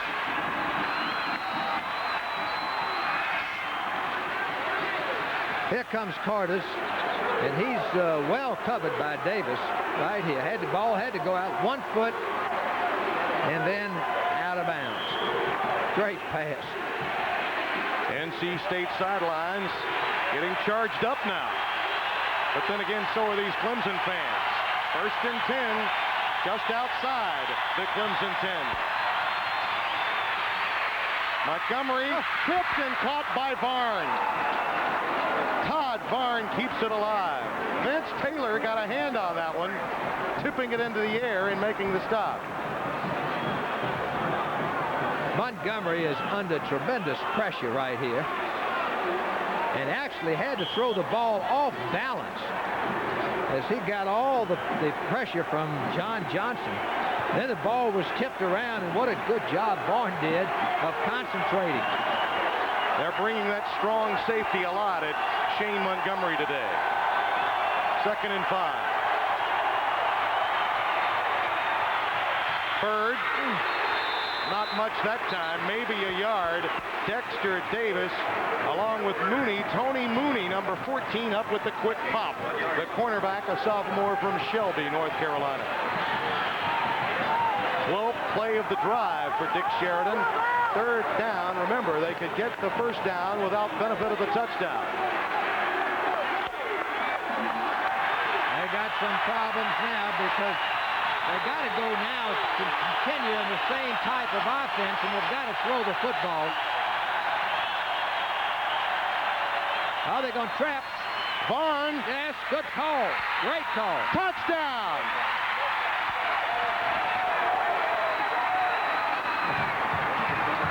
Big call. Well, you were thinking right with Danny Ford, Vince. I would say, nice call. They came up to rush the pass, a nice trap, and what an excellent cut by Varn, going for the goal line and scoring. Well, the Wolfpack doing what they had to do on this drive just before the end of the 3rd quarter. Todd Varn used so many times as a pass receiver at that fullback spot, and we've got an injured Tiger down on the field. It's hard to tell. I did pick up a 5 on that jersey. It could be, well, I don't want to speculate. I know it's number 5. It's a linebacker. It could be Taylor. It was 3rd and 5. You can see the trapping guard, number 66, Pokrant, makes a block, and a nice cut by Varn behind the trap block and goes in the end zone. I was correct. It is Vince Taylor, number 58, as he's up now, or partially up, and they're checking now that helmet, the neck area. Boy, that's such a concerning injury. They lost Lancaster, a fullback who's now a graduate assistant, to a bad neck, a fractured neck, and now, of course, James last week. He's wearing that halo brace that was made famous by Jay Burson, the Ohio State Buckeye point guard, a year ago, you'll recall. And he had surgery last week, but it appears that Vince Taylor's okay. Good. You see that pinch nerve a lot for linebackers when they're going to make tackles. A lot of defensive people, a lot of offensive linemen. So NC State back in the thick of it With 41 seconds left, Dick Sheridan's hurry-up offense has certainly sparked his Wolfpack here in the second half, Coach. We got a brand new football game as we go into the fourth quarter. Hartman will drive for the extra point. Juergens to hold.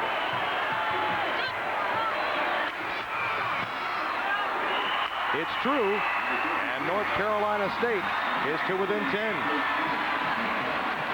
Here's the touchdown again. You'll see number 66, Corcoran, making the block, and a nice cut by Vaughn, who goes into the end zone for the touchdown. A great drive, easily their best of the day. 12 plays, 77 yards, and with the hurry-up, 4:23 off the clock, and that's important in the third quarter. Barn with a 5-yard run. It's a college football triple-hitter next week. We begin in the Ivy League with Princeton and Harvard. Sean McDonough and Stan White will be there. Vince will join me for Pitt and Notre Dame. The Irish trying to hold off Southern Cal and remain number 1. And then Miami, the number 2 ranked Hurricanes, take on Florida State. It all gets underway at 12 p.m. Eastern Time. And, of course, the day starts with College Game Day. Bob Carpenter, Pino Cook, and Lee Corso.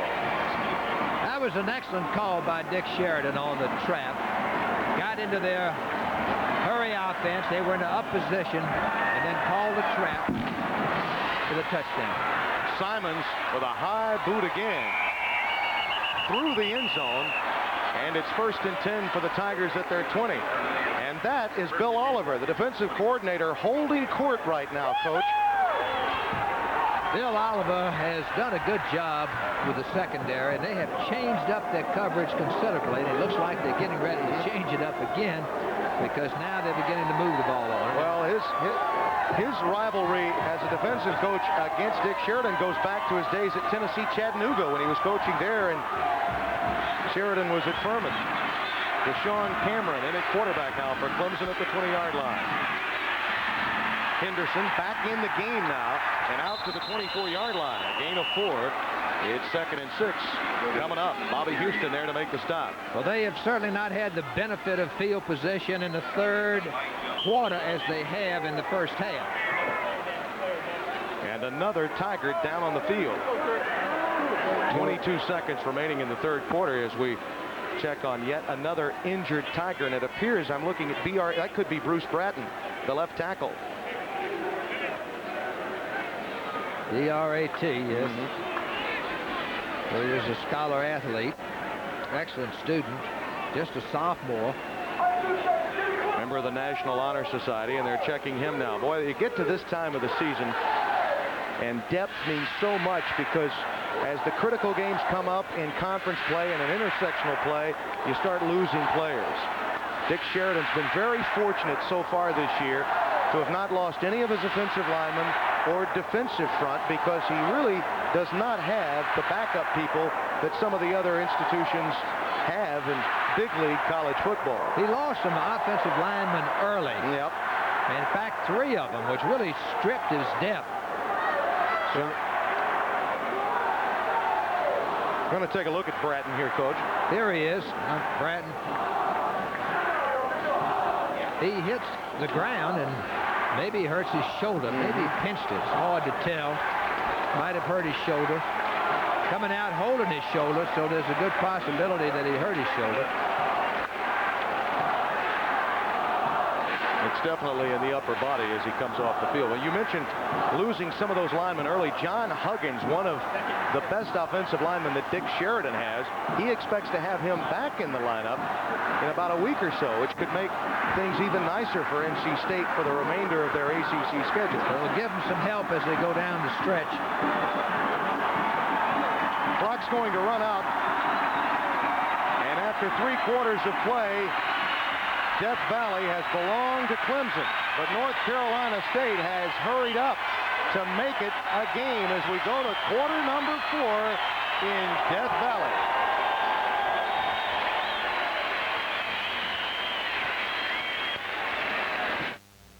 A tiger paw with paw. And a little cub being trained. As we start the fourth quarter, Clemson gets it out to the 28-yard line. McFadden and company in that backfield now for the Tigers. It will be 3rd and short yardage now for Clemson. Danny Ford needs a first down.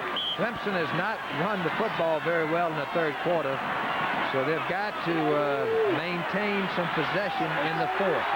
They may be getting a little conservative here. Their fans already got a little upset with a play call early on. I'm not sure they got that. And they may be short of the first down this time. NC State should get it back. So our storyline, Clemson, South Carolina in Death Valley. Gardocki with a couple of field goals for the Tigers. Shane Montgomery's numbers picking up in the second half. And the turnover still on Clemson's side. And look at the yards rushing. Now that's the difference. They had 122 almost at halftime, which means they've only had 20 yards in the 3rd quarter. And now here in the 4th, missing the first down. They being Clemson, and that's a big reason that NC State has clawed their way back against the Tigers. Gardocki to punt it away. High in the air, Sebastian Savage with room at his 14. Look out, look out. Kirkland is over there to cover him at the 21-yard line. He may have fumbled again. Savage fumbled earlier today. Well, he's quick to get up as though the ball were whistled dead. And it will be a first down for North Carolina State. Let's get back to Bob Carpenter in our studios. Bob. All right, Timmy, on the drive is the Trojan Ball Club of Southern Cal, and it's Todd to Todd. Marinovich looking and into the end zone, but it's Todd Light with the catch off the tip, and it stays now 4th quarter, 17-14. All right, Bob, thank you. Don't forget, we'll see the Fighting Irish next week against the age-ranked Pitt Panthers. Mike Godfrey's had a week off to prepare. Tyrone Jackson goes in motion now for NC State on first down. Quarters is open. Chris Quarters wide open and out to the 32-yard line. Dexter Davis there to make the stop. The cornerback on the right side, number 9. He has an interception earlier today. Well, Montgomery is doing his thing, and he is using the field extremely well. Again, they go right back to the no-huddle offense, which has been so successful for them. The linemen are in the up position, ready to block, and they've got the field spread. And they run off of it as well. Todd Barn out to the 39-yard line. NHL news, Tom Curvers has decided to join the Maple Leafs. Other sports happenings, Denver Nuggets, their sale has been announced. Here's Brewster, number 92.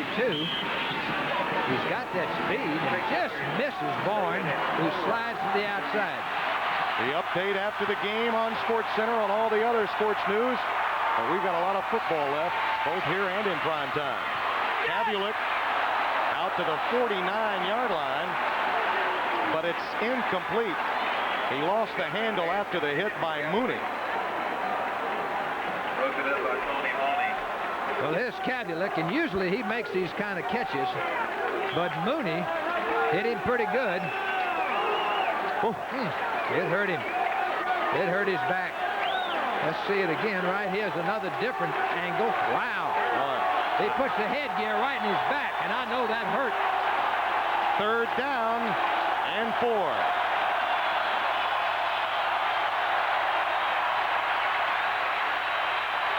Quarters, first down, Wolfpack at the Clemson 48-yard line. Ed McDaniel made the stop, a 14-yard gain. Look out, the Pack is back. They're throwing now under the linebackers. The linebackers are getting great depth, and now they're coming back under the linebackers in order to make the completion over the middle. We're really seeing Shane play his game now. Out pattern to Jackson. He's got speed if he broke that tackle. Had he broken that tackle that was affected by O'Neal, it could have been a touchdown. There was no help from the rest of that Clemson perimeter. Well, this is a great thing about NC State's offense. Look at here and the difference. The NC State total yards in the first half, 99 to 195, and a complete reversal in the second half. And give credit to Sheridan, because going to a hurry up in the first drive of the second half, that's been the catalyst to this offense. Up the middle, nothing doing, though, as Vance Hammond, big number 90, the junior who's played so well out of Spartanburg, South Carolina, made the stop. whose father is down on the sideline with the state patrol from South Carolina. In fact, he's been down there for 20 years, so I guess he grew up on the Clemson sideline. Now, that's one Tiger that never had to worry about season tickets. 11:31 remaining. Here they come with more pressure. Montgomery intercepted by O'Neal.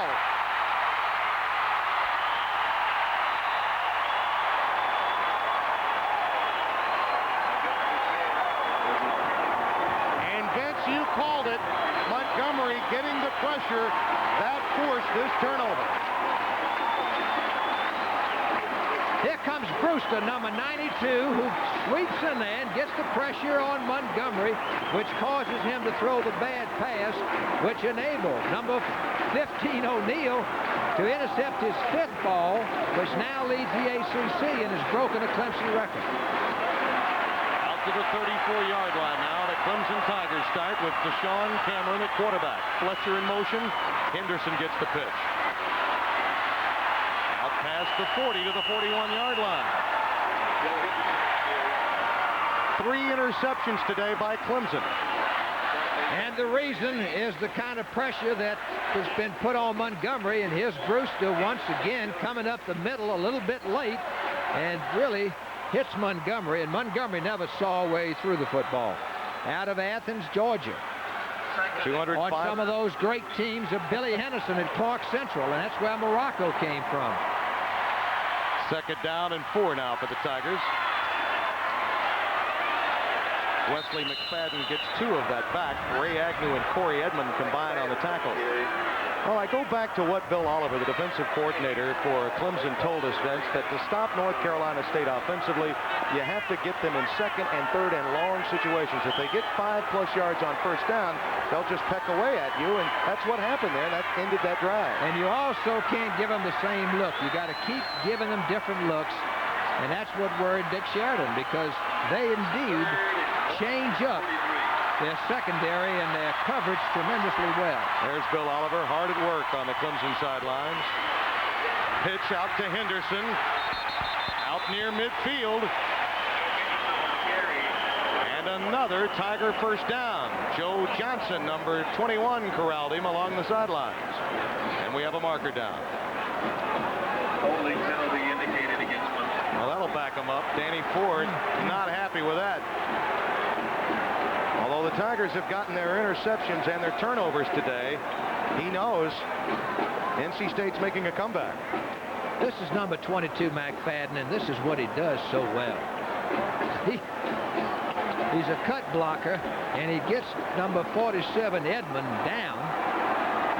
And he's now already established a single record, 19 cut blocks.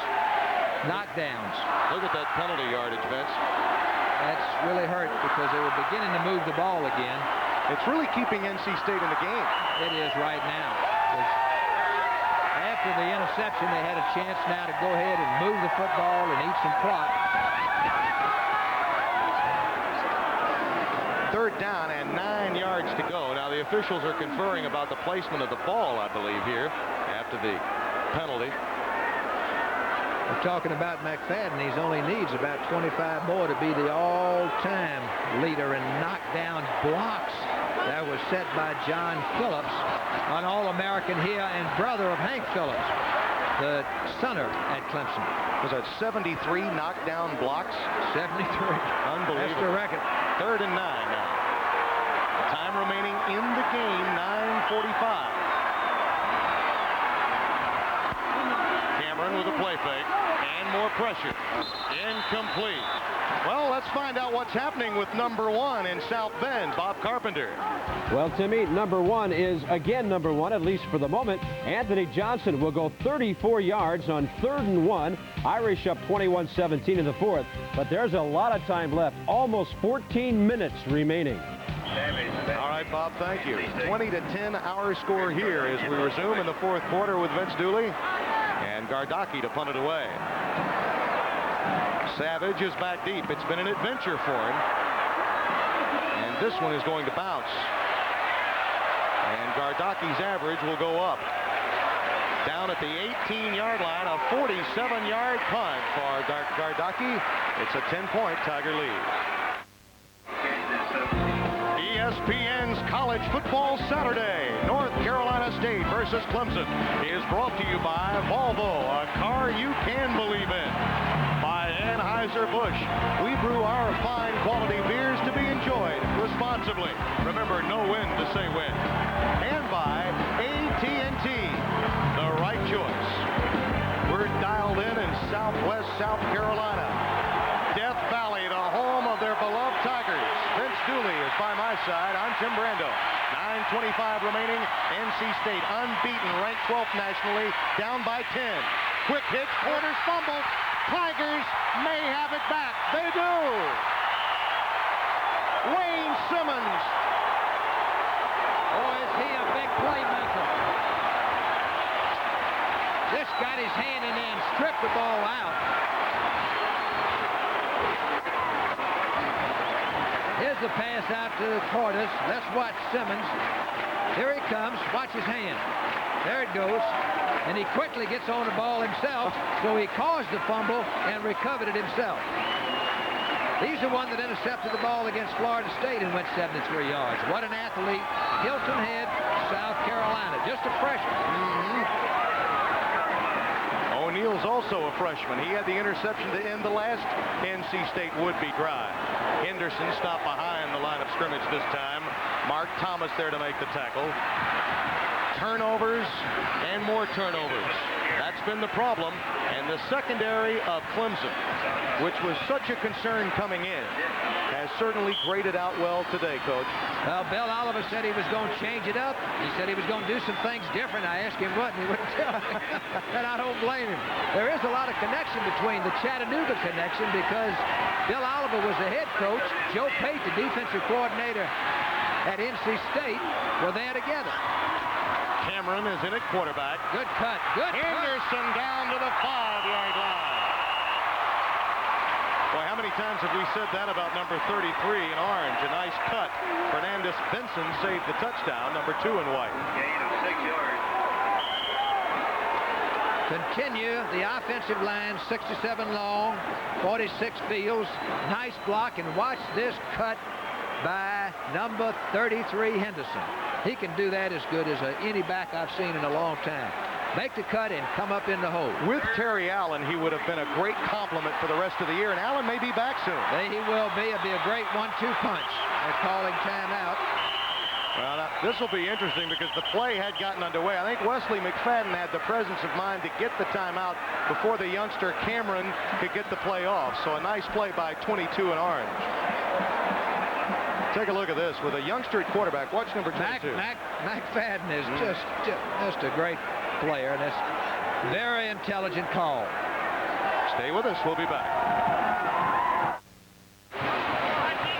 Light heavyweights in the squared circle and some heavyweights in college football. That's what we have for you on ESPN today. Our score 20-10. Clemson leading, 7:57 remaining, trying to take advantage of yet another Wolfpack turnover.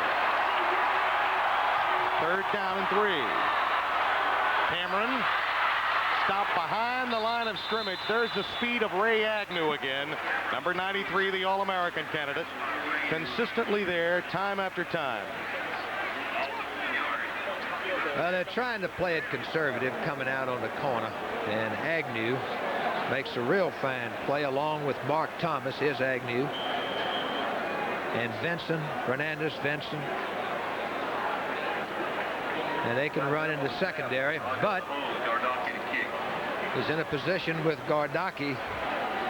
That's a high percentage field goal for him. From 23 yards, the Tiger lead is pushed to 13. 7:15. That's time, but can the Wolfpack hold on to it?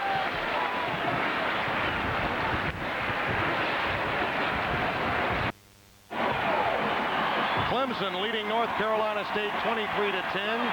7:15 remaining, and the storyline to this game can be summed up with this. No, there are no sacks. 12 knockdowns. That means Shane Montgomery has been pelted when releasing the ball. 4 hurries translates to 3 interceptions. Add that to a couple of fumbles. That's the difference in the game, Coach. Well, what you've got is 5 NC State turnovers to 1 for Clemson, and of the 5 NC State turnovers, Clemson has gotten 16 points. 2 fumbles to go with the 3 interceptions, and the Clemson faithful are on their feet in Death Valley. But, Jimmy, there's still 7 minutes, 15 seconds left, and with the kind of offense that NC State has, and you got a 13-point lead, you're not safe by any means if you're Clemson. Boy, Gardocki with a lot of toe. Great kicker. Anthony Barber said, well, okay, I'll go and pick it up again. Other scores in college football. Bob Carpenter will keep you posted on our scoreboard show as to the details. Michigan by a bundle. Arizona at halftime with a lead. They haven't won on the road yet this year. Houston, SMU, Forrest Gregg has a couple of touchdowns in that game. And Washington leading Cal 29-16. Here, North Carolina State with its hurry-up attack. They need 2 possessions and 2 touchdowns. And Montgomery is back for quarters.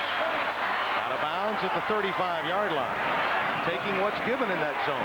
Oh, they run that route extremely well, and Carter sort of sits down in the open spot, and Montgomery knows where to put it. Now, Clemson has got to continue to change up their defense. They can't stay vanilla. Bill Oliver doesn't want them to stay vanilla, but they were this time. Let's see if they change it up. Same defense. Montgomery dumps it over to the tight end. Todd Harrison, the sophomore from Gainesville, Florida. Doug Brewster, number 92, the junior, made the stop for Clemson. Again, just under 7 minutes remaining. NC State ranked 12th, unbeaten in the ACC, and 6-0 overall. Montgomery's numbers have picked up, but so too have the interceptions. That's Adele being worked on the sidelines, the lineman up front. They'll need him when they come back. Montgomery throwing for Jackson, blanketed nicely by Jerome Henderson, number 36 in orange, for Clemson. I think right now they're going to try to give them the 6- and 7-yard plays underneath. The linebackers are getting great drops, so they're throwing underneath the linebackers. And as long as they are slowly coming down the field and eating the clock, they're not going to change up their defense. On 2nd and 10, that's Bird looking for an extra block from Barn. Stopped at the 47-yard line of Clemson. Now those are the kind of plays you can live with defensively. Tackled by Dexter Davis. About a 5-yard gain. Clock continues to move like a running play.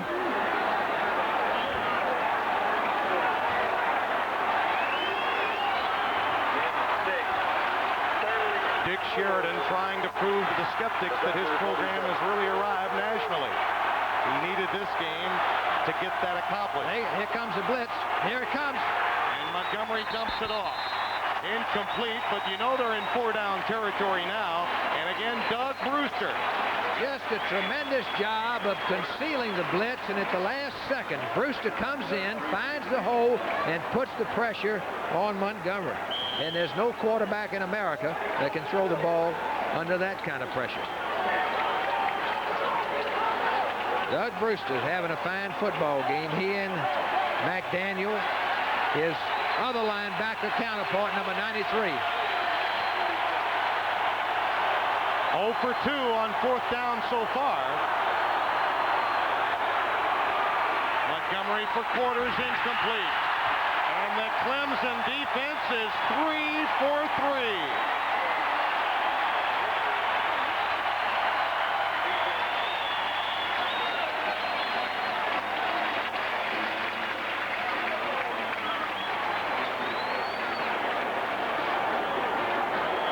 Wasn't that long ago, a pair of Perry brothers combined. Michael Dean, number 91 in 1984, and the Fridge, William Refrigerator Perry. They were devastating for Danny Ford at one time. Today we're seeing more fine defense from the Clemson Ball Club as Henderson carries it to near the 50-yard line. Bobby Houston made the stop. By the way, Michael Michael Dean is playing for the Browns. And refrigerator, of course, is well documented with the Chicago Bears. Our NFL coverage will kick off again the first week of November. Mike Patrick, along with Joe Theismann, will be bringing you that activity, along with our Emmy award-winning. Procedure on the offense, 6 men on the line. The penalties refused to be second down. Studio group. Well, Chris Berman, Tom Jackson, and Pete Axtell. I might add that I saw a lot of Perrys, not only here but in Athens, because those guys were something. They initiated a lot of my backs into Southern football.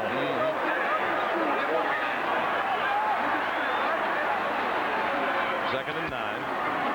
Henderson stopped at the 50-yard line. Well, I wonder what else could be going on in college football, Bob Carpenter.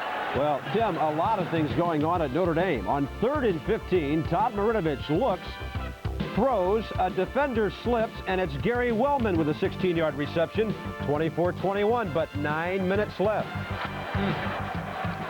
A wild one underway in South Bend. 23-10 here. Clemson leading North Carolina State. Just over 5 minutes to play. Cameron. Gary Cooper.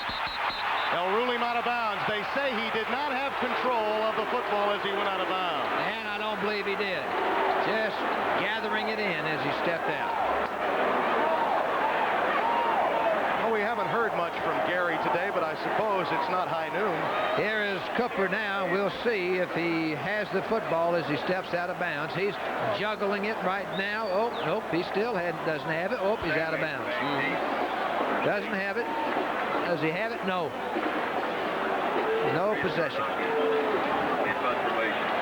Usually Cooper really plays a much larger role in Clemson's offense clicking. And they're coming after Zardaki. They don't get to it. Savage at his 10. Up to the 17-yard line. Well, 4:49 remain here. And coming up immediately after our game, shortly after our college football scoreboard show, it's Auburn and Florida State.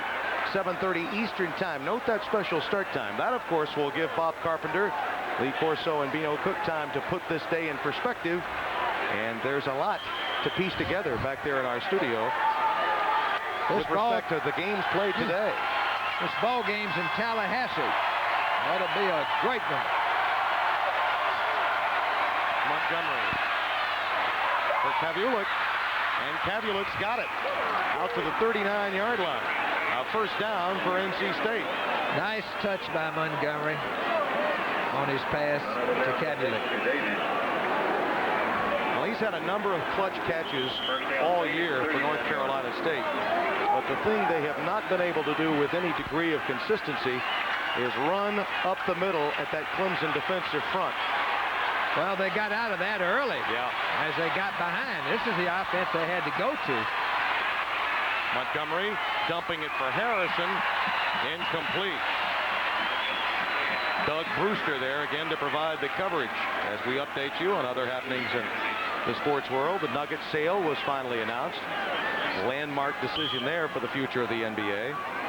Auburn and Florida State at 7:30, and then our scoreboard show, as we mentioned a moment ago.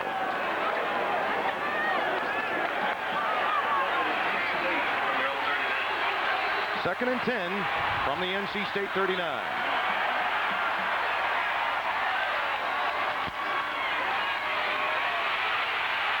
Montgomery for Lawrence. Dexter Davis again. Boy, he and Lott have made fantastic plays all day long.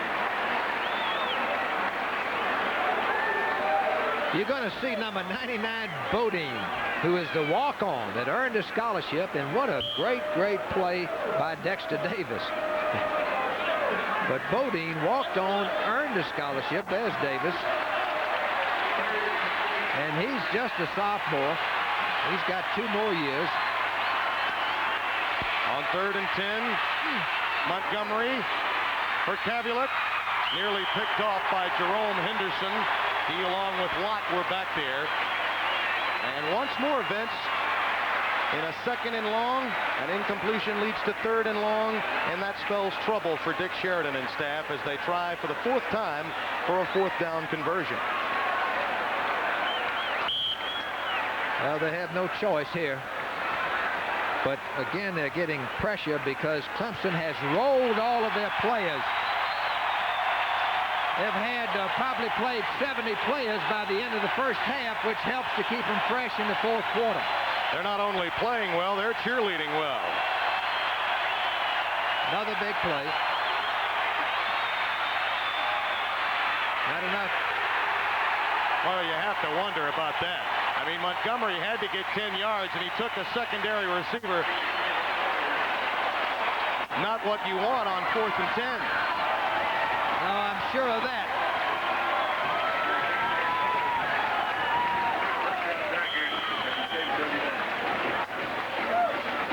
Too many 3rd and longs and 4th and longs. And too many turnovers.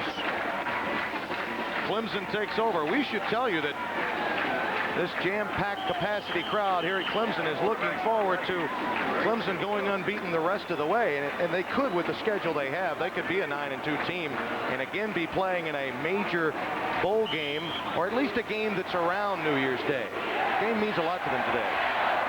Their schedule is a lot easier down the road.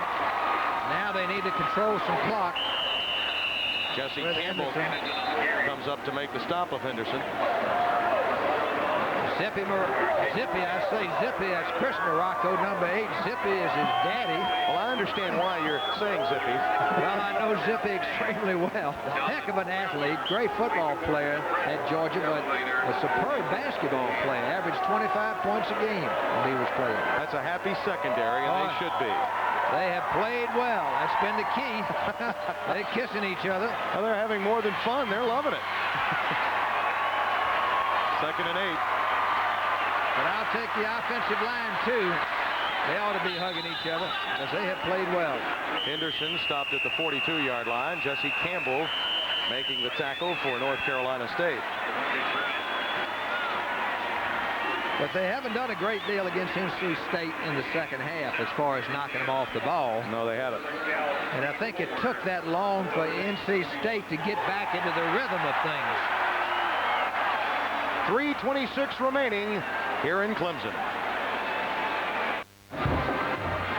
23-10 our score here in Clemson, South Carolina. 3:26 remaining. Tim Brando along with Vince Dooley.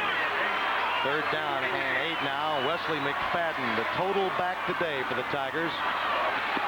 Blocking for that man, Henderson. Out of bounds inside the 30 and a marker down. They'll tack even more onto this one. Mike Reed hit him a bit late on the sideline. Well, Henderson has certainly played well considering Terry Allen being out. He had to take more of the load than he normally has had to take, and has played very, very well.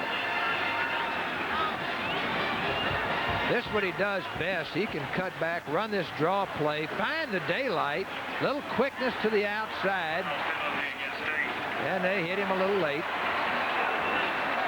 Right here, let's see, another angle. No question about him being out of bounds and it being late. Reed. And you might could call it a little bit of frustration. Yeah, number 3, Mike Reed, just a freshman, also just clocking into the game, wanting to hit someone.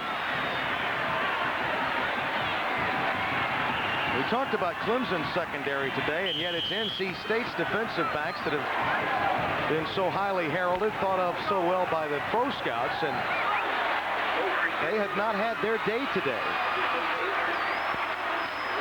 McFadden. Hey, it's good second effort. Oh, Wesley inside the 10 down to the 8, and Agnew made the stop. Ray Agnew, number 93, has been there consistently for the NC State defense. Well, in fact, those two, McFadden, number 22 for Clemson, and Agnew, number 93. Two good players. Danny Ford, the subject of a Sports Illustrated article that really was featuring Frank Howard. Not really pleased with that article that came out. But I tell you, the Clemson fans are pleased with the job he's done in his 11 seasons here. Taking the time of running clock. 2nd and 4. Henderson inside the 5, near the 3-yard line. Bob Carpenter, come in, please. All right, Timmy, and at Corvallis, Oregon, UCLA at OSU at 17-16 Bruins, but a 2-pointer after a touchdown. Matt Boer to Reginald Pitchford for the win. The Beavers take it 18-17. The goalposts come down. What a big win for a 3-3-1 team. It means a lot to the Beavers of Corvallis, Oregon State. That tells you something about what's happening in the Pac-10 too, Vince. The parity in college football, you're seeing it in every league, including this one. The ACC, a lot of good football teams in there, more players, better coaching. Everybody's got a good program. Tech has now come up. Bobby Ross, we all know, is a great football coach. 3rd down and a yard to go now for the Tigers. Henderson. I don't know. Mike Reed coming up from that left cornerback spot to make the stop. And it's actually a 1st down play. It's inside the 3-yard line. I beg your pardon. It'll be 2nd down coming up. Well, what they need to do is continue to run the clock. Here comes McFadden. Makes a nice block here on his man. But good play off the corner. So that's okay. I think as long as they keep running the clock, keep running plays. There's Danny. Don't look so bored, Danny. Well, I know he's feeling good here in Frank Howard Field. I think he's only working on one shoe, though. Well, we had a nice visit with him. I enjoyed talking to him yesterday. There's Henderson stopped behind the line. Well, NC State playing with a little pride defensively this time. Well, that Billy Ray Haynes, who is really he's the 2nd leading tackler. Real fighter. He's just a little guy, 5'11", about 215. You can see him cut back, and let's see. There he is. Just a head-up tackle by Billy Ray Haynes, number 50. Well, it's 4th down coming up. The clock's still ticking. It's 4th down and 3, and obviously Ford is content to let the clock run down, not go for the 3. It would be just piling it on if he did. I think this is a tribute to NC State's defense. Right here. Morocco throwing. Touchdown, Tony Fields. Nice play by Morocco. Well, I think we have now witnessed a bit of rubbing it in the collective face of a team that's knocked you down 3 straight years. And Morocco made a great play. He really did. He was right up in his face and had a good release of the football. You have a marker down. This was the, quote, naked, coming out by himself, and he's right up in his face. Wide open for the touchdown to Fields, number 46. He's a former linebacker. There he is. Did he spike it? Yeah. Now he's probably the first time he's ever scored a touchdown. He's been watching something else on Sunday afternoons. Yeah, but Danny's saying, yeah, I know why. I know why you flagged us, but you're right. I'll talk to him later. He's excited, and why not? Clemson with losses to Duke and Georgia Tech, and regardless of the power in the ACC building up from the bottom up to the top, the fans here didn't like it. Clemson needed this win desperately, and they're out to a 30-10 lead. The Ream players of the game are Ray Agnew, the defensive tackle, All-American candidate for North Carolina State, who played well. He held up his own in the Dick Sheridan defense. And for the Clemson Tigers, Wesley McFadden, who played a little bit of I-back as well as fullback, but again, the total back, that's what you like so much. I like him. He is a dedicated player. He moved from tailback to fullback, and nobody likes to do that because you got to go up there and block. And he called it a whole different world up there. You're closer to the line, and you got to block, and he blocks extremely well. And the way he's going to break that knockdown record of Clemson that was set. I think he only has now about 20 to go. He had 19 to break the knockdown record of 18 in one ball game. That's a lot of blocks. Not really a big guy. He's only 200, but extremely quick and a good leader on this ball play. There he is. There you see it, the triple threat backfield. All of them over 1,000 yards career. That's pretty strong when you consider that in one backfield. And that's over 5,000 plus yards between the three of them. Look out when Terry Allen comes back. Clemson with that impressive victory against Florida State, a game that you saw earlier here on ESPN, looking more like that team than the one these fans witnessed losing to Duke in the rain, against Steve Spurrier's club, and again to Georgia Tech last week. Well, they've certainly been an up and down football team, but they've got an opportunity to take it from here and go forward with truly a fine season. They kick off from their 20 because of the field spike in the end zone. And Tyrone Jackson starts at his 15. Out to the 36-yard line. Coming up at 7:30 Eastern Time, the Auburn Tigers against the Florida State Seminoles. Vince, I'd like to get your comment. Auburn playing Florida State out of conference play. And you have to wonder what that does to an SEC team to play this kind of foe out of the conference and then get right back into conference play in a league as good as the SEC. Well, as you know, they lost to Florida State, so they're going to be up for the ball game, but they've got them down in Tallahassee, and it's going to be tough. This ball game right here is going to also put the ACC championship in a open display. Virginia's got one loss, and now with NC State, one loss, and then they've got to play each other down the road. And while NC State has had Clemson's number the past 3 years, Dick Sheridan's never beaten a George Welch coach team, and you look at that sidelines, and that really tells you the whole story. Well, they'll go back to the drawing boards because you don't like to lose, but I'll tell you, there's one thing about losing. It'll make you go back and recommit and rededicate, both from the coaching standpoint and from the player standpoint. We'll see a better NC State team as a result of this. Aubrey Shaw out to the 45-yard line. And the clock continues to tick. And the crowd here at Clemson will tell you the story. Frank Howard Field in the Barlow Bend.